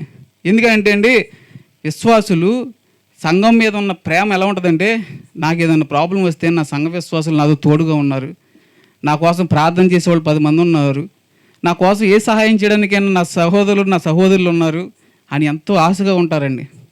మీరు కనీసం మీకు ఈ పెళ్ళిళ్ళకి ఆ ఫంక్షన్లకి పెట్టే టైము అవి పక్కన పెట్టేసి ఎవరైనా దుఃఖ సమయంలో ఉంటే కంపల్సరీగా వెళ్ళండి. అది చాలా ఇంపార్టెంట్. మనం అవన్నీ సంతోష కార్యాలు ఉండడం కాదండి, దుఃఖ సమయంలో తోడుగా ఉండాలి మనం. దయచేసి ఆ బిడ్డ మరి ఆ రోజు హాస్పిటల్కి వెళ్ళినప్పుడు వాళ్ళు అక్కడ వాళ్ళిద్దరే ఉన్నారు, అక్కడ తల్లి కొడుకు 6 రోజుల పైనే ఉన్నారు పాపం. మరి ఆ సమయంలో అసలు వాళ్ళు ఏం ఆలోచిస్తారండి? దేవుడి మీద పూర్తి నమ్మకం ఉన్నారు, కానీ ఆశపడుతుంది కదా ప్రాణం. నా సహోదరులు నాకు చర్చికి వెళ్తే 50 మంది ఉంటున్నారు సహోదరులు, వెళ్తే ప్రైజ్ లాడ్ అంటున్నారు. ఇప్పుడు వాళ్ళు ఎక్కడున్నారు? వాళ్ళు ఇటుపోయారు. ఒక బట్టలు కొంటాకైతే ఎంత టైం స్పెండ్ చేస్తాం, ఏలూరు, జంగారెడ్డిగూడెం, విజయవాడ, ఎక్కడికో వెళ్ళిపోతాం. ఒక బిడ్డ హాస్పిటల్లో పడి ఎడుతుంటే నీ సహోదరుడు నువ్వేం చేస్తున్నావు అని అడుగుతున్నాం మనం. నేనే కాదు, మిమ్మల్ని అంటలా, నేను కూడా అంతేనండి. రేపొద్దున్న నేను కూడా వెళ్ళకపోతే నాకు వర్తిస్తుంది ఈ మాట. మనం చేయవలసిన పనులు ఇవి. ఎందుకంటే అండి, మనం ప్రేమ కలిగి ఉండాలి. యేసుప్రభు గారు ప్రేమ, యేసుప్రభు అంటేనే ప్రేమ. అందరూ రక్షణ కాదు, ప్రేమ ఆయనంటే. యేసుప్రభు గారి ప్రేమ అసలు మనం చూపించాల్సిందే. అందుకే ఈ యొక్క యవనస్తులు కూడికి పెట్టేది. ఫ్రెండ్స్కి ఇప్పుడు ఆడు పుట్టినరోజు అనుకో, అర్ధరాత్రి 12 గంటలకు ఫోన్ చేసి హ్యాపీ బర్త్డే రా అని చెప్తారు. లేదంటే తెల్లారే డాబాలకు వెళ్తారు, డాబాలకు లేకపోతే ఏ రోడ్ల మీద కేకులు కట్ చేస్తారు. మరి ఆడు నా ఫ్రెండ్ వాళ్ళు నాన్న హాస్పిటల్లో ఉంటే నువ్వేం చేసావు? హాస్పిటల్కి వెళ్ళారా? అసలు వెళ్తాక అవకాశం ఉందా నీకు? మరి ఏం నేర్చుకుంటున్నాం మనం చర్చికి వెళ్ళి? అసలు ఏం నేర్చుకుంటున్నాం బైబిల్ చదివి? మాకేం అర్థం కావట్లేదు. ఇలాంటి మార్చుకోవడానికే యవనస్తుల కూడిక. అర్థమైందండి? మీరు నన్ను ద్వేషించినా, అసహించుకున్నా, కోపపడినా నేను చెప్పాల్సింది చెప్తాను. ఎందుకంటే మనం బతకాలి, అలాగే బతకాలి. దేవుడు ప్రేమ చూపించి బతకాలి, దేవుడి ప్రేమ కలిగి బతకాలి. మనం ఎదుటివారికి మాదిరిగా, అరే పలానా సహోదరుడు వస్తే నాకు నెమ్మదిగా ఉంటుందిరా అని అనుకోవాలి. ఆడ హాస్పిటల్లో ఉన్నవాడు అంత ప్రేమ కలిగి ఉండాలి మనం. అరే పలానా సహోదరు దగ్గరికి వెళ్ళి ప్రార్థన చేయించుకుంటే నాకు నెమ్మది కలిగిద్దిరా, అట్లా బతకాలి మనం. అరే పలానా సహోదరులతో ఉంటే చాలా సంతోషంగా ఉంటుంది, దేవుడి మాటలతో చక్కగా బతకొచ్చు అలాంటి రోజులతో బతకాలి. యవనస్తులు అందరూ చెప్తున్నామండి, దయచేసి మీ పర్సనల్ విషయాలు ఉంటాయి, అందరికీ ఉంటాయి. కానీ ఎవరైనా సమస్యల్లో ఉంటే అవన్నీ పక్కన పెట్టి దయచేసి రిక్వెస్ట్ చేస్తున్నాను, ఆ పర్సనల్ పనులు ఎప్పుడేం చేసుకోవచ్చు. దాని ఇబ్బందుల్లో దుఃఖంలో ఉన్న వాళ్ళని ఆదరించండి, పరామర్శించండి. నేనేం మిమ్మల్ని డబ్బులు సహాయం చేయమని ఒక్క మాట కూడా చెప్పనండి. అసలు డబ్బు అంటేనే మా నోటి నుంచి రాకూడదు. అసలు అదంటే అసహ్యం, దేవుడికి అసహ్యం, దేవుడి బిడ్డలకు కూడా అసహ్యకరమైంది డబ్బు మాత్రమే. ఆ డబ్బు అనేది తీసేయండి. డబ్బు వల్ల ప్రాణం బతుకుద్దని ఎక్కడా రాసి లేదు, ఎవరు చెప్పలేదు కూడా. దేవుడు కృప ఉంటేనే ప్రాణం ఉంటుంది. సో ప్రార్థన చేసి పరామర్శించడమే యేసు ప్రభు గారి ప్రేమ. ఓకేనండి? ప్రార్థనతో స్వస్థత కలుగుతుంది, పరామర్శతో ఓదార్పు కలుగుతుంది. సో తప్పకుండా ఇది పాటిస్తారని నేను సంపూర్ణ నమ్ముతున్నాను. ఎవ్వరూ కూడా ఫీల్ అవ్వద్దు. ఒకసారి ఆలోచించుకోండి. ఇది మంచి మాట అయితే ఆలోచించండి. ఒకవేళ నేను తప్పుగా మాడితే నన్ను క్షమించండి, చిన్నవాడిని అయితే నన్ను క్షమించండి, సరేనా? ఇంకొకటి, ఇది ఒక రెండోది. ఇంకొక మాట, మనం క్రిస్టియన్స్ కదా, మన సినిమా పాటలు అనొచ్చా? అంటే బైబిల్లో రాసిలేదంటారు. ఏమనంటే బైబిల్లో ఉన్నా ఏంటి చెప్తున్నావు, సినిమా పాటలు ఏమొచ్చా, ఎవరినొద్దని వాడు చెప్పాడు అంటారు. బైబిల్లో రాసి లేకపోతే ఇప్పుడు లోకానుసారంగా మనం ఏం బతకూడదు క్రిస్టియన్స్. ఈ సినిమా పాటలు అనేవి వ్యర్థమైనవి అని మనకి తెలుసు. ఇప్పుడు మందు తాగొద్దని రాస్తుంది కాబట్టి మానేద్దాం అంటున్నారు, సిగరెట్లు తాగొద్దని అన్నారు కాబట్టి మానేద్దాం అంటున్నారు. సినిమా పాటలు రాయలేదని మాట్లాడుతున్నారా? అందున కొంతమంది ఫోన్లో రింగ్ టోన్స్ సినిమా పాటలు వస్తున్నాయి, అవి తీసివేసుకోండి దయచేసి సహోదరులు సహోదరులు కూడా. ఎందుకంటే మీరు దేవుడి పాటలు పెట్టకపోయినా సంతోషమే, కానీ సినిమా పాటలు పెట్టకండి. దేవుడి నామానికి అవమానం జరుగుతుంది. అన్ని జనులు అసలు అపహేళన చేస్తారు మనల్ని. ప్లీజ్ రిక్వెస్ట్ చేస్తున్నాను, మీరు రింగ్ టోన్లు తీసేయండి అంతగా అవసరమైతే. అసలు దేవుడి పాటలు పెట్టొద్దు. నేను యేసు ప్రభువుని నమ్ముకున్నాను, యేసు ప్రభుని బిడ్డని అనుకుంటే మీరు మాత్రం దేవుడి పాటలు పెట్టొద్దు. నేను యేసు ప్రభుని నమ్ముకోలేదు అనుకుంటే మీ ఇష్టం, ఏ పాటలు ఏం పెట్టుకోండి, ఏ ఫోటోలు ఏం పెట్టుకోండి, నేను అసలు ఏం మాట్లాడను. యేసు ప్రభుని నమ్ముకుంటే మాత్రం అవి ఉండకూడదు, తీసేయండి ప్లీజ్. రేపొద్దున అన్ని జనులకు మనం సమాధానం చెప్పాల్సి వస్తుంది. దేవుడికి ఏమో కానీ ముందు ఇలా చెప్పాల్సి వస్తుంది సమాధానం. ఏంట్రా మీరు ఏం దేవుడు రా, ఒకడేమో వినొద్దు అంటాడు, ఒకడేమో వినొచ్చు అంటున్నాడు అంటారు. మరి వినొచ్చో వినకూడదో మీ యొక్క ఆత్మకి వదిలేస్తున్నాను, మీకే ఆలోచించుకోండి దయచేసి. దేవుడి నామని మాత్రం అవమానపరచొద్దు దయచేసి. ఇంకొకటి, గ్రూప్లో మనం మెసేజ్లు పెడుతున్నాం, అస్సలు ఒక 4-5 రియాక్ట్ అవుతున్నారు అంతే. మీ ఫోన్లో స్టేటస్ అని ఒకటి ఉంటుంది తెలుసా? స్టేటస్ తెలుసమ్మా? ఎవరికి తెలీదా? అందరూ పెడతారు కదమ్మా, హ్యాపీ బర్త్డేలు, హ్యాపీ మ్యారీడ్ లైఫ్ అన్నీ పెడతాంగా, కానీ దేవుని వాక్యం మాత్రం పెట్టట్లేదు. ఎందుకని? మీకు దొరకట్లేదా గూగుల్లో? దేవుని వాక్యాలు దొరకట్లేదా? లేకపోతే ఏమన్నా నెట్ అయిపోతుందా? ఒక వాక్యం ఎంత ఇంపార్టెంట్ తెలుసా మీకు? ఒక వాక్యం ఈరోజు నేను ఇక్కడ నిలబెట్టింది మీకు తెలుసా? మీ అందరిని కూర్చోబెట్టింది ఒక వాక్యం. ఈ భారం యెహోవా మీద మోపు, ఆయనే నీ భారం, నిన్ను ఆదుకున్నా అని చెప్పాడు. ఆ ఒక్క మాట వల్ల నా జీవితం మారిందండి. లేకపోతే నేను ఇప్పుడు ఏ పెరాలసిస్ స్ట్రోక్ వచ్చి ఉండాల్సిన మనిషిని నేను, చిన్న వయసులోనే అంత శోధనలో ఉన్నాను. మరి ఆ వాక్యం భగత్ సింగ్ గారి కాలంలో ఒక సాక్షి విన్నాను నేను. ఒక వాక్యం ఎంత గొప్పగా మార్చిందంటే ఒక వ్యక్తిని, ఆయన రైల్లో వెళ్తుండగా ఒకరికి బైబిల్ ఇచ్చారంట. ఇస్తే నేను చదవనని చెప్పి చింప అవతల పడేశాడు కిటికీలోంచి. అది ఎక్కడో పట్టాల అవతల పడింది. ఆ పట్టాల మీద ఒక అబ్బాయి చనిపోతాకు వచ్చాడంటండి. అతని జీవితం మీద విసిగెత్తేసి చచ్చిపోతాకు వస్తే ఆ చిరిగిపోయిన మొక్కలో ఒక వాక్యం ఆయన కనిపించిందంట. పడుకుంటే ఇలాగా పక్కకి తిరిగితే ఒక వాక్యం కనపడిందంట. అదే వాక్యం, నీ భార్య యెహోవా మీద మోపు, ఆయనని ఆదుకున్నాను. ఆ మాట ఆయన విని చూసి, ఇదేంటిది మాట ఏంటి, ఎవరు చెప్పలేదు బరుగు, నాకు ఎవరు ఆదుకుంటారు నా బాధ అని వెళ్ళి ఆ వాక్యం తీసుకొని చదివి వెంటనే దేవుని మందిరానికి వెళ్ళాడు. దేవుని మందిరానికి వెళ్ళి అక్కడ దేవుని మాటలు విని ఆయన హృదయంలో నుంచి భారం అంతా దించుకొని చాలా గొప్ప సువార్తికుడయ్యారు ఇప్పుడంట ఆయన. అసలు మరి చూడండి ఆ వాక్యం అనేది ఎంత గొప్పదో. ఆ ఒక్క వాక్యం ఎందుకు పెట్టమని తెలుసండి స్టేటస్ మిమ్మల్ని? నేను బతులాడుకునేది పెడితే చాలామంది భారాలు మోసుకుంటూ వాళ్ళ జీవితాల్లో ఏదో శోధనలో ఉంటూ ఉన్న వారికి ఒక ఆదరణ కలుగుతుంది. దేవుని వాక్యం ఆదరణ. బొమ్మలు చూడడం వల్ల మనకు ఆదరణ రాదు. బొమ్మలు కాదండి పెట్టాల్సింది మనము, దేవుని వాక్యము. దేవుని వాక్యమే దేవుడు కాబట్టి మనం వాక్యాన్నే మనం దేవుడిగా పూజిస్తాం కాబట్టి దేవుడు వాక్యాన్ని మన స్టేటస్లో పెడితే, నీ స్టేటస్లో చాలామంది అన్యజనులు ఉంటారు. అన్యజనులు ఉంటారు కదా మన ఫ్రెండ్స్, వాళ్ళు చూసి నెమ్మది కలిగిద్ది వాళ్ళకి వాక్యాన్ని చూసి. ఈ వాక్యం ఏంటి నా హృదయాన్ని తాగుతుంది, నా జీవితంలో ఈ పరిస్థితి ఉంది కదా, ఈ పరిస్థితి ఏంటి వాక్యం రూపంలో వచ్చింది, ఎవరు చెప్పారు ఈ మాట అని ఆలోచించి ఒక్కసారి ఆ వాక్య రెఫరెన్స్లోకి వెళ్ళొచ్చు బైబిల్లోకి. అప్పుడు చదివినప్పుడు ఆ పట్టుకొని ఆ బిడ్డ జీవితాన్ని మార్చొచ్చు. సో అందుగురించి వాక్యం అనేది చాలా చాలా ఇంపార్టెంట్. స్టేటస్ల్లో మీరు పనికి మళ్ళీ పెట్టవద్దు, నేను అక్కడికి వెళ్ళాను ఇవన్నీ వ్యర్థం, టైం వేస్ట్. దేవుని వాక్యం ప్లీజ్ అండి, దేవుని వాక్యం పెట్టండి. దేవుని వాక్యం పెడితే చాలామంది మారుతారు. మీరు నోటుతో అరిచి చెప్పొద్దని చెప్తున్నాం కదా, ఇలాగ చిన్న చిన్న విషయాల ద్వారా మనం సువార్త చేయొచ్చు.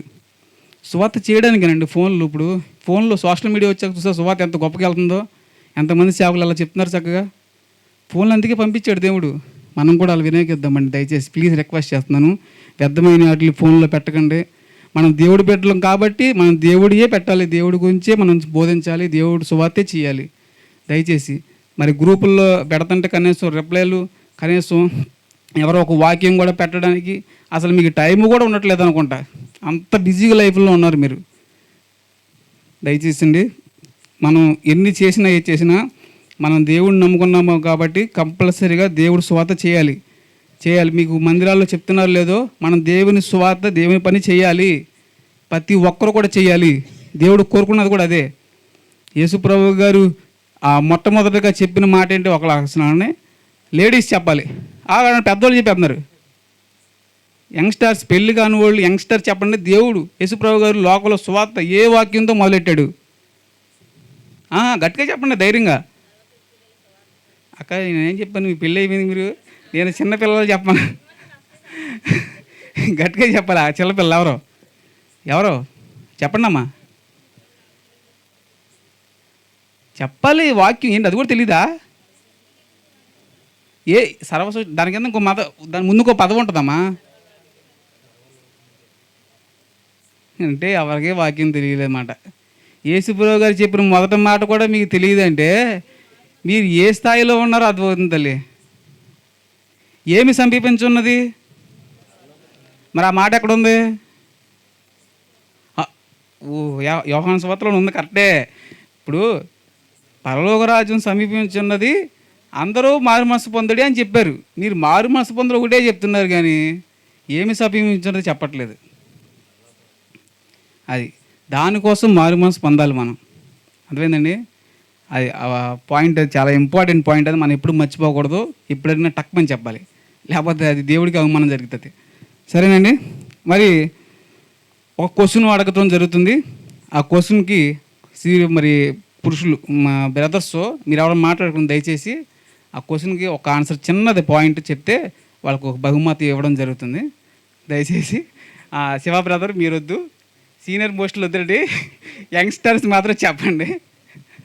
యంగ్స్టర్స్ అంటే ఈజీ క్వశ్చన్స్ చేయలే. యంగ్స్టర్స్ కొంచెం సీనియర్ మోస్టులు చెప్పొద్దు, మీకు తెలిసినా చెప్పొద్దు, ఓకేనా? వాళ్ళకి అవకాశం ఇవ్వండి దయచేసి. యేసుప్రభు గారు పునరుద్ధానంలో తిరిగి లేచినప్పుడు మొట్టమొదటిగా ఎవరికి కనపడ్డారు? ఈ చెప్పిన వాళ్ళు ఎందుకమ్మా మీకు అంత నోటితో నాకు అర్థం కాదు. చెప్పమన్నప్పుడు చెప్పరు.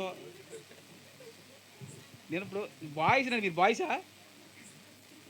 నేను బాయ్స్ని అడిగినప్పుడు బాయ్స్ చెప్పాలి. చెప్పండి శివ. క్లాస్ కొట్టండి ఒకసారి. ఇక అది మీద గిఫ్ట్ లేదు. లేకపోతే నేను బాయ్స్ని అడిగితే గర్ల్ చెప్పేది వీళ్ళు మీరు చెప్పేస్తున్నారా?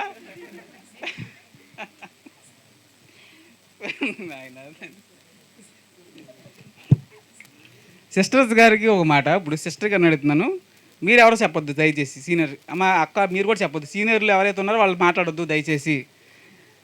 జూనియర్స్ ఉన్నారు కదా, ఇందులో జూనియర్స్ అని సీనియర్స్ అని ఉంటుంది మన దాంట్లో కూడా. మీ జూనియర్స్ మాత్రం చెప్పండి. శిష్యులతో సువార్త చేసిన స్త్రీ ఎవరు? స్త్రీలు సువార్త చేశారు తెలుసా మీకు బైబిల్లో? ఓకే. శిష్యులతో చేసింది ఎవరు? శిష్యులు అంటే యేసుప్రభు గారు ఉన్నట్టున్నారు ఆ రోజు అందులో. ఉన్నారు. యేసుప్రభు గారు శిష్యులతో కలిపి ఒక ఆవిడ సువార్త చేసింది. 1 2 3 4 5 కాపండి. మీరు చెప్పండి బాబు, మీరు చెప్పండి.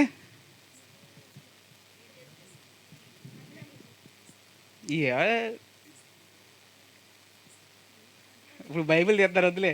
ఇక్కడ ఎవరు చెప్పారు? ఇప్పుడు ఇంకెవరు చెప్పలేదు అక్కడ? పిల్లలు చెప్తున్నారేంటి రా? ఎవరు చెప్పారు? మను బయటకు ఇట్రా. నువ్వు బిల్డింగ్ పడిపోయేలా క్లాస్ పడుతుంది.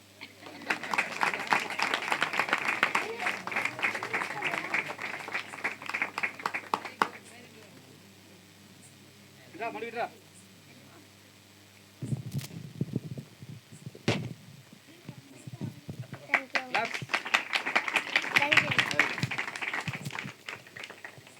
మగ్ధలేన మరియ గారే నేను చేసింది ఆయనతో పాటు.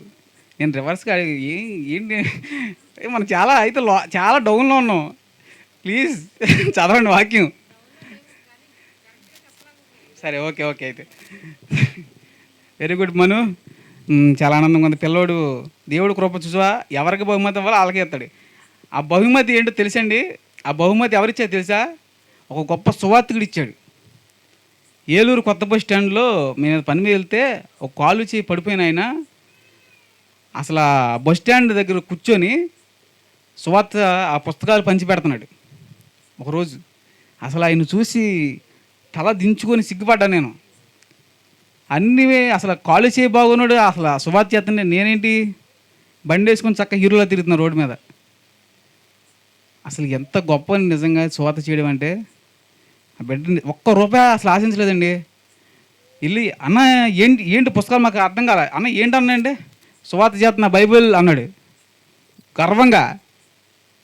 ఎంత గర్వంగా అడిగి అన్నాడంటే నేనే కోటీశ్వరుని అన్నట్టుగా అన్నాడు.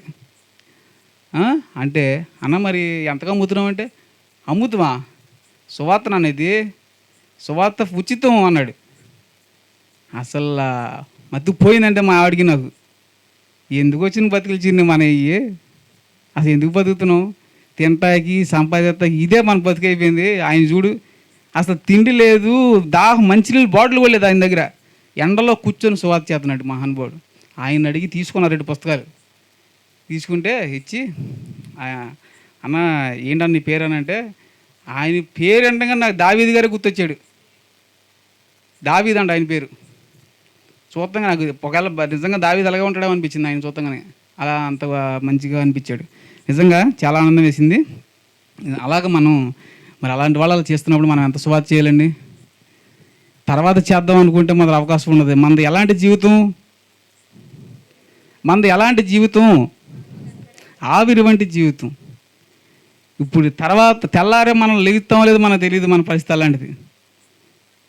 నిద్రలో వెళ్ళిపోతే ఎటు వెళ్ళిపోతాం మనకు తెలియదు. మన బాడీ మాత్రం శ్మశానంలో ఉంటుంది, ఆత్మ ఎక్కడ ఉంటుందో మనకే తెలియదు. కాబట్టి ఈ సమయంలో ఈ ఆవిరైపోయే లోపు దేవుడి పని కొంచెమైనా చేయాలి అని నా కుటుంబం తీసుకున్న తీర్మానం మీరు కూడా తీసుకొని దేవుడి పని చేయడానికి ప్రయాసపడండి. కొద్దిగా చేయండి దయచేసి. అది మీకు కాదు కానీ మీ తరతరాలు మీ కుటుంబాలకి చాలా ఉపయోగపడుద్ది. చాలా చాలా ఆశీర్వాదాలు వస్తాయి. దయచేసి పిల్లల భవిష్యత్తులు, ఉద్యోగాల గురించో చదువుల గురించో ప్రయాసపడటం కాకుండా దేవుడి పని కోసం ప్రయాసపడితే మన పిల్లలు ఎంతో ఆశీర్వదించబడతారు. సేవకుల బిడ్డలు ఏమైనా గొప్ప గొప్ప చదువులు చదివారని చెప్పండి. వాళ్ళ బిడ్డలు ఇప్పుడు పెద్ద పెద్ద ఉద్యోగాలు, గవర్నమెంట్ ఉద్యోగాలు చేస్తున్నారు. అందరూ దేవుడి పరిచర్య చేయట్లేదు, అది వేరే విషయం. గొప్ప గొప్ప ఉద్యోగాలు ఇలా వస్తున్నాయి వాళ్ళకి. సేవకులు అంత కష్టపడి సువార్త చేసి రాత్రి పగలు మోకాళ్ళు వేసి వాళ్ళ బిడ్డల కోసం, ప్రజల కోసం ఎందుకు ప్రార్థన చేయడం వల్ల వాళ్ళ తరపున దేవుడు ఆ ఆశీర్వాదాల పిల్లలు తరలిస్తున్నాడు.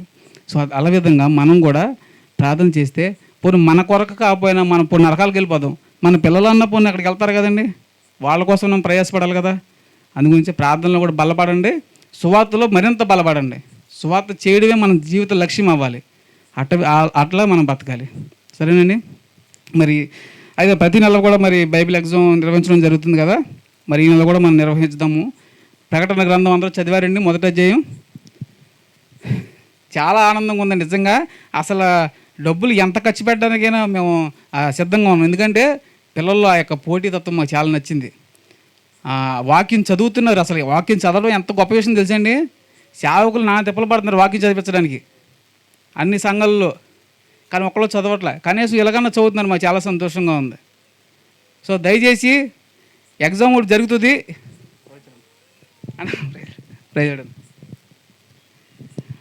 మరి ఈ బైబిల్ ఎగ్జామ్ జరిగే సమయంలో ఎవరో కూడా పక్క దాంట్లో చూడొద్దు. దయచేసి రిక్వెస్ట్గా అడుగుతున్నాను. చూసి రాయడం వల్ల అసలు ఏం ఉపయోగం ఉండదు. కష్టపడి నీతిగా నిజాయితీగా రాయండి. మీకు వచ్చిన మార్కులు దేవుడు ఆశీర్వించిన మార్కులు, మీకు వచ్చిన బహుమానం దేవుడిచ్చిన ఆశీర్వించిన బహుమానం. సరేనా? అందరూ కూడా పెన్స్ తెచ్చుకున్నారా? అందరూ రెడీగా ఉన్నారా? కరెక్ట్గా మరి 9:25 అయిందండి. 9:35, 9:40 దాకా టైం ఉంది.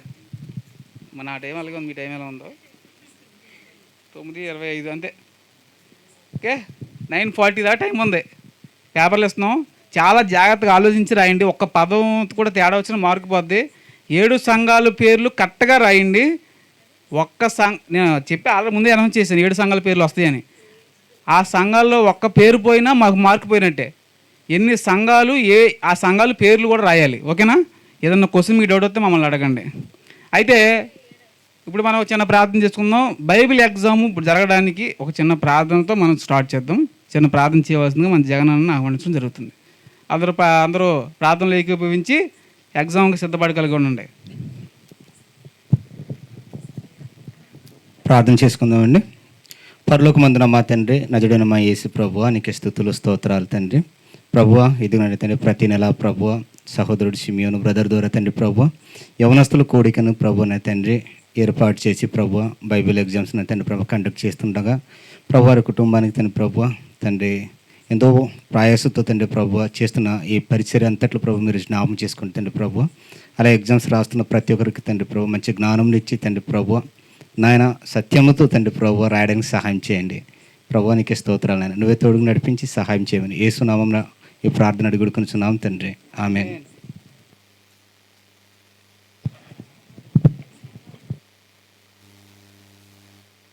మా అందరూ పేరు, ఫోన్ నెంబరు, చర్చి నేమ్ కూడా రాయాలి, సరేనమ్మా? అందరూ రాసిన వాళ్ళందరూ కూడా దయచేసి ఎవరు కూడా చూసి రాయొద్దు, please request.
Praise the lord. అందరూ ఒకసారి సైలెంట్గా ఉండమ్మా. బ్రదర్స్, సిస్టర్స్, ఈ బైబిల్ ఎగ్జాము పెట్టడానికి కారణం మీకు అందరూ తెలుసు కదండి, చాలాసార్లు చెప్తున్నాను. మాకేదో డబ్బులు ఎక్కువైపోయి కాదండి చేసేది ఇది, సరే అండి. మీరు వాక్యంలో బలపడాలని. ఇప్పుడు మీరు చదివారు కదా ఈ అధ్యాయం, ఈ వాక్యం మీకు బాగా మనసులో గుర్తుండాలి. మన ప్రభువారు, మన దేవుడు ఏ విధంగా రాబోతున్నాడో, మరి ఏ విధంగా సిద్ధపాటు కలిగి ఉండాలో మనం అని తెలియజేస్తుంది ఈ వాక్యం. అదేందండి. మరి యోహాన్ గారి పాపం ఆయన ఎంతో ప్రేమించి, దేవుడు ఎంతో ప్రేమించి ఆయన చెప్తే ఆయన మన కొరకు రాసి పెట్టిన గ్రంథం అది. మరి అందరూ కూడా మరి ప్రకటన గ్రంథం బాగా చదివేసి, వంశీ నేను ఎందుకు మాట్లాడుతున్నాను ఇక్కడ,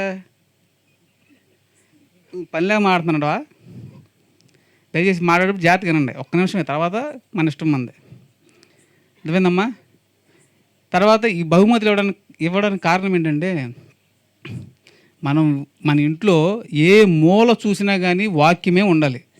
అర్థమైందండి. వాక్యంతో నిండిపోవాలి, ఇల్లు అలంకరించేసుకోవాలి. ఎటు చూసినా వాక్యమే కనపడాలి మనకి. అప్పుడేమవుతుందంటే మనం బలపడతాం. అర్థమైందండి. ఆ ప్లెయిన్గా లేదంటే ఫ్లవర్స్తో డెకరేషన్ చేసుకోవడం వల్ల నాకు తెలియక నేను ఏదో పిచ్చి డెకరేషన్ చేసుకుని ఇది వరకు అందరూ అలాంటి వాళ్ళమే.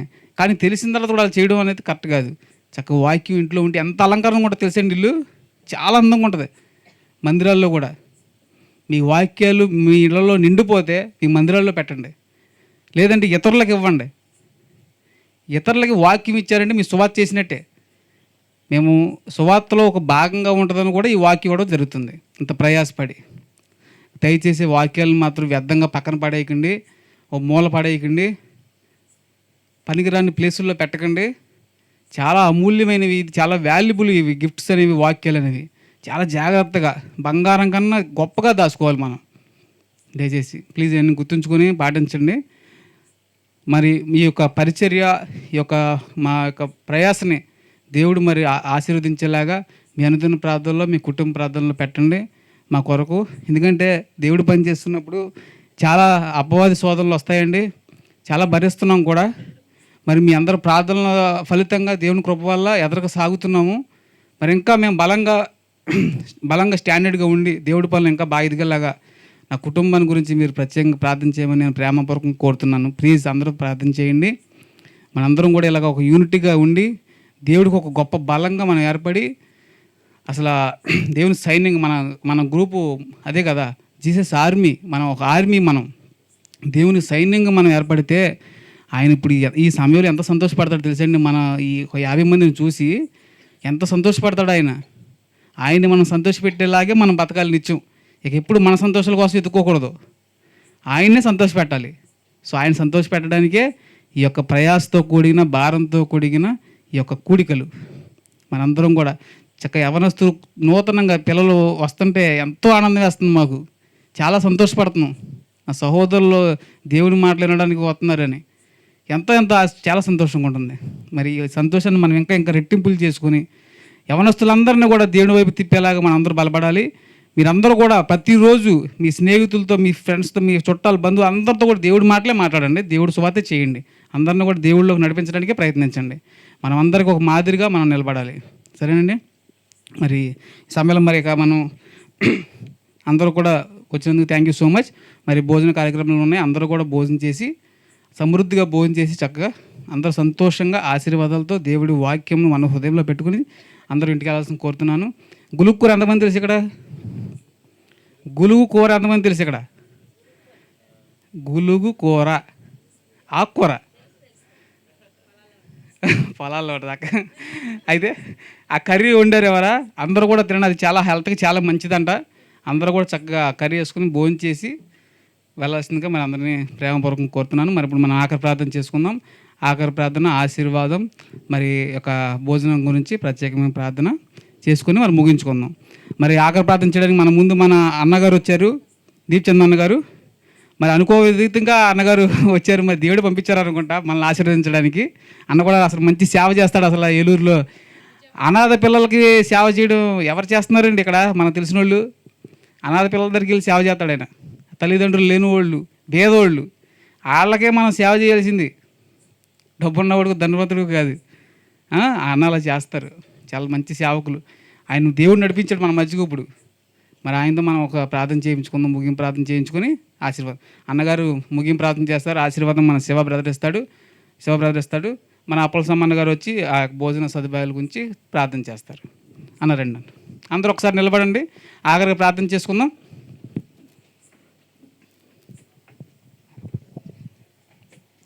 దేవుడిచ్చిన మంచి సమయాన్ని బట్టి దేవుడికి వందనాలు. మరి నేను అనుకోకుండా ఇక్కడ ఉన్నాను, కానీ ఇది అనుకోకుండా వచ్చింది కాదు, దేవుడి చిత్తానుసారంగా ఇక్కడికి వచ్చానని నేను అనుకుంటున్నాను. ఎందుకంటే యవనస్తులు ఈరోజు ఇక్కడ ఈ సమయంలో ఇక్కడ ఈ క్షణంలో ఉండటం అనేది చాలా ధన్యత. హల్లెలూయా. ఎన్నో కోట్లు ఇచ్చినా కూడా ఈ ధన్యత మనకు రాదు. హల్లెలూయా. అంటే దేవుడితో సంబంధం కలిగి దేవుని మాటలు వింటాకి, దేవుడితో ప్రయాసపడటాకి మీరందరూ వచ్చారంటే మీ పట్ల దేవుని చిత్తం ఉంది. ఆమేన్. హల్లెలూయా. దేవుని చిత్తం ఉంటేనే ఇలా చేయగలం. కానీ దీనికి ప్రయాసపడిన బ్రదర్ గారు, సిస్టర్ గారు చాలా నిజంగా దేవుడు చిత్తానుసారంగా వాళ్ళు నడిచారు అనుకుంటున్నాను. ఎందుకంటే ఇలా ఎగ్జామ్స్ పెట్టి ఇలా రాస్తే వాళ్ళకి ఏమీ రాదు. ఏమన్నా వస్తాయా? ఏమీ రాదు. కానీ మిమ్మల్ని దేవుని వైపు తిప్పటానికి వాళ్ళు పడుతున్న శ్రమ చాలా అద్భుతం. హల్లెలూయా. దేవుని ముందు ప్రయాసపడేది ఏది కూడా వ్యర్థం అవ్వదు. నేను ద్వారకతిమ్మలు ఇక్కడ పరిచయం చేశాను. ఇక్కడ ఎంత వ్యతిరేకతలు ఉంటాయో, ఎన్ని అవమానాలు ఉంటాయో, ఎన్ని నిందలు ఉంటాయో అన్నీ కూడా నేను చూశాను. కానీ ఇలా యవనస్తులను ఇలా కూర్చోపెట్టి నేర్పించడం అనేది మరి నిజంగా దేవుడి ఉద్దేశంలో మీరందరూ కూడా ఉన్నారు. అందుకే మనము ఏ విధంగా ఉండాలంటే మనలో దేవుణ్ణి చూపించాలి. హల్లెలూయా. మనం బండి మీద వెళ్తున్నప్పుడు కూర్చోండి, ఒక్క నిమిషం 2 మాటలు చెప్పేసి వెళ్దాం. మనం బండి మీద వెళ్తూ ఉన్నప్పుడు ఎదురుగా ఒక అతను బండి స్టాండ్ తీయకుండా వెళ్ళిపోతున్నాడు అనుకోండి, మనం ఏం చేస్తాం? బండి స్పీడ్గా పోనిచ్చి అతన్ని క్రాస్ చేపించి బండి స్టాండ్ తీయండి అని మనం చెప్తాం కదా. ఎందుకు చెప్తాం? అతను పడిపోతాడేమో, స్లిప్ అవుతాడేమో, పడిపోతే అతనికి దెబ్బ తగిలిద్దేమో అని మనం ఎంతో కేర్ తీసుకుంటాం. అతను మనకు స్నేహితుడా కాదు, బంధుడా కాదు, ఇరుగు పొరుగువాడా కాదు, కానీ తనకేమన్నా జరిగిద్ది అని మనం ఎంత కేర్ తీసుకుంటామో అలాగే ఈ లోకంలో నరకంకి వెళ్ళకుండా పరలోకానికి తీసుకెళ్ళటానికి బ్రదర్ గారు, సిస్టర్ గారు మీ అందరినీ ఇక్కడ కూర్చోబెట్టి చేస్తున్నారు. అది ఎంతో ధన్యత. మనం ఇప్పుడు ఎక్కడికి వెళ్ళాలి? మనం పరలోకంలో ఉండాలి. అంటే నరకము నుండి తప్పించబడ్డాం మనం అంతా. హల్లెలూయా. మరి మనం తప్పించబడితే చాలా, ఇంకోళ్ళు వెళ్ళిపోతూ ఉంటే చూస్తూ ఊరుకుంటామా? ఉండం కదా. వాళ్ళను కూడా దేవుని వైపు తిప్పటానికి మనం ప్రయాసపడాలి. హల్లెలూయా. ఇప్పుడు అందరూ యూత్ ఎక్కువైపోయారు, యవనస్తులు ఎక్కువగా పాడైపోతున్నారు, తాగుడికి, సిగరెట్లకి బానిసమైపోతున్నారు. అసలు చిన్న ఏజ్లో మా స్కూల్ డేస్లో 15 ఇయర్స్కి ఆ సినిమా అంటే ఏంటో కూడా ఆ హాల్కి వెళ్ళి చూడాలా అనే ఆలోచన ఉంది. ఇప్పుడు అసలు గంజాయి భయంకరంగా అసలు యవనస్తులు చెడిపోతున్నారు, కానీ వాళ్ళందరూ నశించిపోతున్నారు. మరి మీ అందరికీ బాధ్యత ఉంది. వాళ్ళని ఎక్కడ తీసుకురావాలి? దేవుని వద్దకు. వాళ్ళని దేవుని దగ్గర రావాలంటే ముందు మనం దేవుణ్ణి చూపించగలగాలి. హల్లెలూయా. అందుకే రాత్రికాలం మీరు ఈ ప్రయాస మీకెన్నో ఆశీర్వాదాలు వస్తాయి. హల్లెలూయా. ఆశీర్వాదం కోసం మనం పరిగెత్తడం కాదు, మన కోసం ఆశీర్వాదం రావాలి. హల్లెలూయా. అంటే ఆ విధంగా మనము నమ్మకత్వంగా దేవునికి ఉండాలి. హల్లెలూయా. చిన్న విషయంలో నమ్మకత్వంగా ఉన్న వాళ్ళని దేవుడు మెండైన ఆశీర్వాదాలతో దీవిస్తాడు. నేను ఇంత బ్రదర్ గారు ఒక మాట చెప్పారు, నేను ఎంతోమంది అనాథ పిల్లలకి ఇవన్నీ చేస్తున్నాను. నేను 2013 ఇక్కడికి వచ్చి 2023 వరకు సేవ చేశాను. ఏమి రాలా, నా సేవ 0 అయిపోయింది. నేను పడిన ప్రయాస మనుషులు చూడలా, ఎవరు చూడలా, దేవుడు చూశాడు. ఒక ట్రస్ట్ వాళ్ళు నన్ను సెలెక్ట్ చేసి నేను ఎంత ప్రయాసపడ్డానో విజయవాడ నుండి ద్వారకా తిరుమలకి వారానికి 500 అయ్యేది, 3000 అలా 10 ఇయర్స్ చేశా, 3 lakhs అయింది. ఈరోజు నేను ఏ పని చేయకుండా ఒక చిన్న సంతకం పెడితే నాకు జీతం నా అకౌంట్లో పడుతున్నాయి. హల్లెలూయా. చూసారా, నా ప్రయాస వ్యర్థమైందా? మీరు ఈ రాత్రికాలం చేస్తున్న ప్రయాస వ్యర్థం అవ్వదు. హల్లెలూయా. అందుకని మనం ప్రార్థన చేసుకుందాం. ప్రియ పరలోకపు తండ్రి, వందనాలు, స్తోత్రం ప్రభా. నాయన, ఈ రాత్రికాలం ఎంతో విలువైన రాత్రి ప్రభా.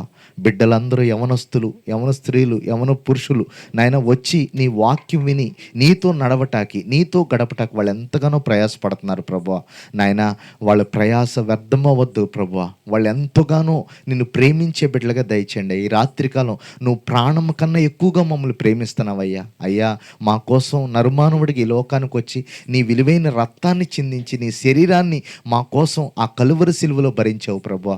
నాయన ఎవరయ్యా మా కోసం ప్రాణం పెడతారు నాయన? మేము అంతకన్నా నాయన నీకు నమ్మకమైన బిడ్డలుగా, యథార్థమైన బిడ్డలుగా, నిన్ను ప్రేమిస్తూ నీతో నడుస్తూ నాయన ఇతరులు నశించిపోయే యవనస్తుల్ని మేము తిరిగి మీ యొద్దకు తీసుకొచ్చే మనసును మాకు దయచేయండి ప్రభు. అయ్యా, బ్రదర్ గారు, సిస్టర్ గారు ఎంతో ప్రయాసపడుతున్నారు. వాళ్ళకి తగిన దీవెనలు యేసు నామంలో వాళ్ళ ఇంటి గుమ్మంలోకి వచ్చును గాక ప్రభువా.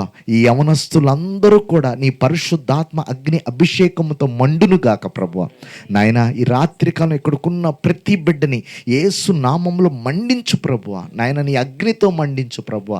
ప్రతి ఒక్కళ్ళు ఎంతోమంది ఆత్మలను రక్షించే మనసును వాళ్ళకి దయచేయండి ప్రభువా. అయ్యా, ఈ లోకములో మమ్మల్ని ప్రేమించేవాళ్ళు మీరు తప్ప ఎవరు లేరు ప్రభువా. నీలాగా ప్రేమించేవాళ్ళు, నీలాగా సహాయం చేసేవాళ్ళు, నీలాగా మమ్మల్ని నాయన చెయ్యి పట్టి నడిపించేవాళ్ళు ఈ లోకంలో లేరు ప్రభువా. ఈ లోకమంతా మోసంతో నిండిపోయింది నాయన. ఈ లోకమంతా అన్యాయంతో నిండిపోయింది ప్రభువా. నాయన ఈ యవనస్తులు ఎక్కడ కూడా చారిపోకుండా, పడిపోకుండా, చెడిపోకుండా ప్రభువా నీ యందు భయభక్తులు కలిగి బిడ్డలుగా ఉండేటట్టు దయచేయండి అయ్యా. నాయన ఈ రాత్రికాలం జరిగిన కార్యక్రమం అంతా నీ చేతులకు అప్పచెప్తూ నీకు మహిమార్థంగా జరిగిందని మేము నమ్ముచున్నాం ప్రభువా. నాయన ఇంకా యవనస్తులు ద్వారకాతంలో ఉన్న ప్రతి యవనస్తుడిని మీరు తాకమని అడుగుచున్నాం తండ్రి. ప్రతి యవనస్తుడి కుటుంబాన్ని మీరు తాకి నీ యొద్దకు తీసుకురమ్మని అడుగుచున్నాం తండ్రి. దీనికోసం ప్రయాసపడుతున్న ప్రతి ఒక్కటి దాన్ని బట్టి మీరు పరలోకములో మెండైన ఆశీర్వాదాలు బ్రదర్ గారికి, సిస్టర్ గారికి, వాళ్ళ బాబుకి మీరు యేసు నామములో దయచేస్తున్నందుకు వందనాలు ప్రభువా. ఈ రాత్రికాలం జరుగుతున్న నాయన ఆ భోజనం విషయంలో కూడా ఎవరైతే ఏర్పాటు చేశారో వాళ్ళని మెండైన దీవులతో ఆశీర్వదించమని అడుగుచున్నాం తండ్రి. నాయన ఈ రాత్రికాలం నీ పరిశుద్ధాత్మకు అప్పచెప్తూ యేసు క్రీస్తు నామాన్ని వేడుకుంటున్నాం తండ్రి. ఆమేన్. ఆశీర్వాదం తీసుకుని మన తండ్రి అయిన ప్రేమ, కుమారుడు కృప, పరిశుద్ధాత్మ దేవుని అన్యోన్య సహవాసం సకల పరిశుద్ధులకు కూడి వచ్చిన మనకి, మన కుటుంబాలకి, ఈ కూడికి ఏర్పాటు చేసిన వీరి కుటుంబాలకి సదాకాలం తోడై నడిపించును గాక. ఆమేన్. పరిశుద్ధుడా, ప్రేమ కలిగిన తండ్రి, పరలోకమందున్న మా ప్రభువ, పరిశుద్ధమైన నామానికి స్తుతులు, స్తోత్రాలు. ఆ రాత్రి కాల సమయంలో ప్రార్థించిన రీతిగా ఈ యూత్ మీటింగ్ని ప్రారంభం నుండి ముగింపు వరకు మీరుండి అధిక వహించిన స్తోత్రాలు చెల్లిస్తూ, అయా ప్రతి కార్యక్రమంలో మీరుండి నడిపించినందుకు స్తోత్రాలు చెల్లిస్తూ ఉన్నాం. ఆయా పాటల యందును, ఆయా 2 మెసేజ్ల యందును మీరు నడిపించినందుకు స్తోత్రాలు. ఆయా వర్తమానం చెప్పిన ఇద్దరు బిడ్డలను మరలా మీ జ్ఞానం చేత నడిపించమని ప్రార్థిస్తూ, ఈ యూత్ మీటింగ్ అనంతరం ఏర్పాటు చేసినటువంటి భోజనాల కొరకు నువ్వు ప్రార్థన చేస్తూ ఉన్నాం. ఆయా భోజనాలు ఏర్పాటు చేసిన కుటుంబాన్ని మీ చేతిలో బజ్జపుకుంటున్నాం. ఏ బిడ్డలైతేనైనా వంటల కార్యక్రమాన్ని తయారు చేశారు వారికి రావాల్సిన దీవెన దయచేయమని ప్రార్థన చేస్తూ, అయ్యా మేము భుజిస్తుండగా జీర్ణశక్తిని, బలాన్ని దయచేయమని మాకు ఇచ్చినందుకు వేలాది స్తోత్రాలు చెల్లిస్తూ, ఆహారం లేక బాధపడుచున్న వారిని కూడా మీరే దయచేయమని ప్రార్థన చేస్తూ, ఇదిగో మీరు వాక్యంలో సెలవిచ్చినారు ప్రభువు నందు మీ ప్రయాస ఎన్నటికి వ్యర్థము కాదని, ఇదిగో మీరు కదలని వారును స్థిరులను అయి ఉండులని వాక్యములు సెలవిచ్చినట్టుగా సహోదరులు సిమియోను వారి కుటుంబం కొరకు ప్రార్థిస్తున్నాం. ప్రార్థన కోరి ఉన్నారు నాయన. మరీ ఎక్కువగా నన్ను తండ్రి మీ యొక్క నన్ను విశ్వాసంలో భక్తులు ఎదగడానికి, ప్రభు సేవలో వారు ప్రయాసపడుచున్నది ఎన్నటికీ వ్యర్థం కాకుండా లాగున సహాయాన్ని దయచేయమని ప్రార్థిస్తూ, మహిమ ఘనత మీరే పొందుమని యేసు పరిశుద్ధ నామముని బట్టి అడిగి వేడుకొనుచున్నాను పరమ తండ్రి. ఆమేన్. ఆనందము ప్రభు నా కొసగేను, నా జీవితమే మారెను. ఆనందము ప్రభు నా కొసగేను, నా జీవితమే మారెను. నా యొల్ల మందు యేసు వచ్చెన్న జీవిత రాజాయను. నా యొల్ల మందు యేసు వచ్చెన్న జీవిత రాజాయను. ఆనంద ఆనందము ప్రభు నా కొసగేను, నా జీవితమే మారెను. ఆనందము ప్రభు నా కొసగేను, నా జీవితమే మారెను. మరి ఈ సమయంలో ఈ రోజున దేవుడి మహిమార్థం మరి ఎంతో గొప్పగా, అద్భుతంగా, శ్రేష్టంగా మరి ఆయన సంతోషపడేలాగా ఈ యొక్క యూత్ మీటింగ్ని ఈ ప్రదేశంలో జరిపించిన జీవం గల దేవునికి నిత్యము కూడా మనం ఉన్నంత కాలం కూడా ఆయన మహిమ చెల్లించును గాక. Amen. Praise the lord, praise the lord, praise the lord. అందరికీ వందనాలండి. Thank you so much. Thank you అన్న. ఒక ప్రత్యేకమైన ప్రకటన ఉందండి, కూర్చోండి. ఈ నెల 15వ తారీఖున ఏలూరు ఎల్షద్దయ్య ప్రార్థనా మందిరంలో యవనస్తుల కూడిక జరగబోతుంది. మరి ఆ రోజున అందరికీ హాలిడేస్ కాబట్టి మీకు అవకాశం ఉంటే అందులో పాల్గొనండి. మనం చాలా బలపడడానికి చాలా ఉపయోగపడుద్ది. యవనస్తుల కూడిక చాలా చాలా బాగా జరుగుతుంది. మీరు ఏమైనా అవకాశం ఉన్న వాళ్ళు తప్పకుండా రండి, వినియోగించుకోండి. సరేనా? మీరు ఆ కూడిక గురించి ప్రత్యేకంగా మీ ప్రార్థన చేయమని కోరుతున్నాను. అందరూ కూడా చక్కగా భోజనం చేసి వెళ్ళవలసిందిగా కోరుతున్నాను. మీకు ఎందుకు ఇప్పుడు లేట్ అవుతుంది అర్థమవుతుందా? మీరు ఎర్లీగా వస్తే మనం 9 గంటలకు వెళ్ళిపోవాల్సిన వాళ్ళం. ఇప్పుడు టైం 10 అయింది.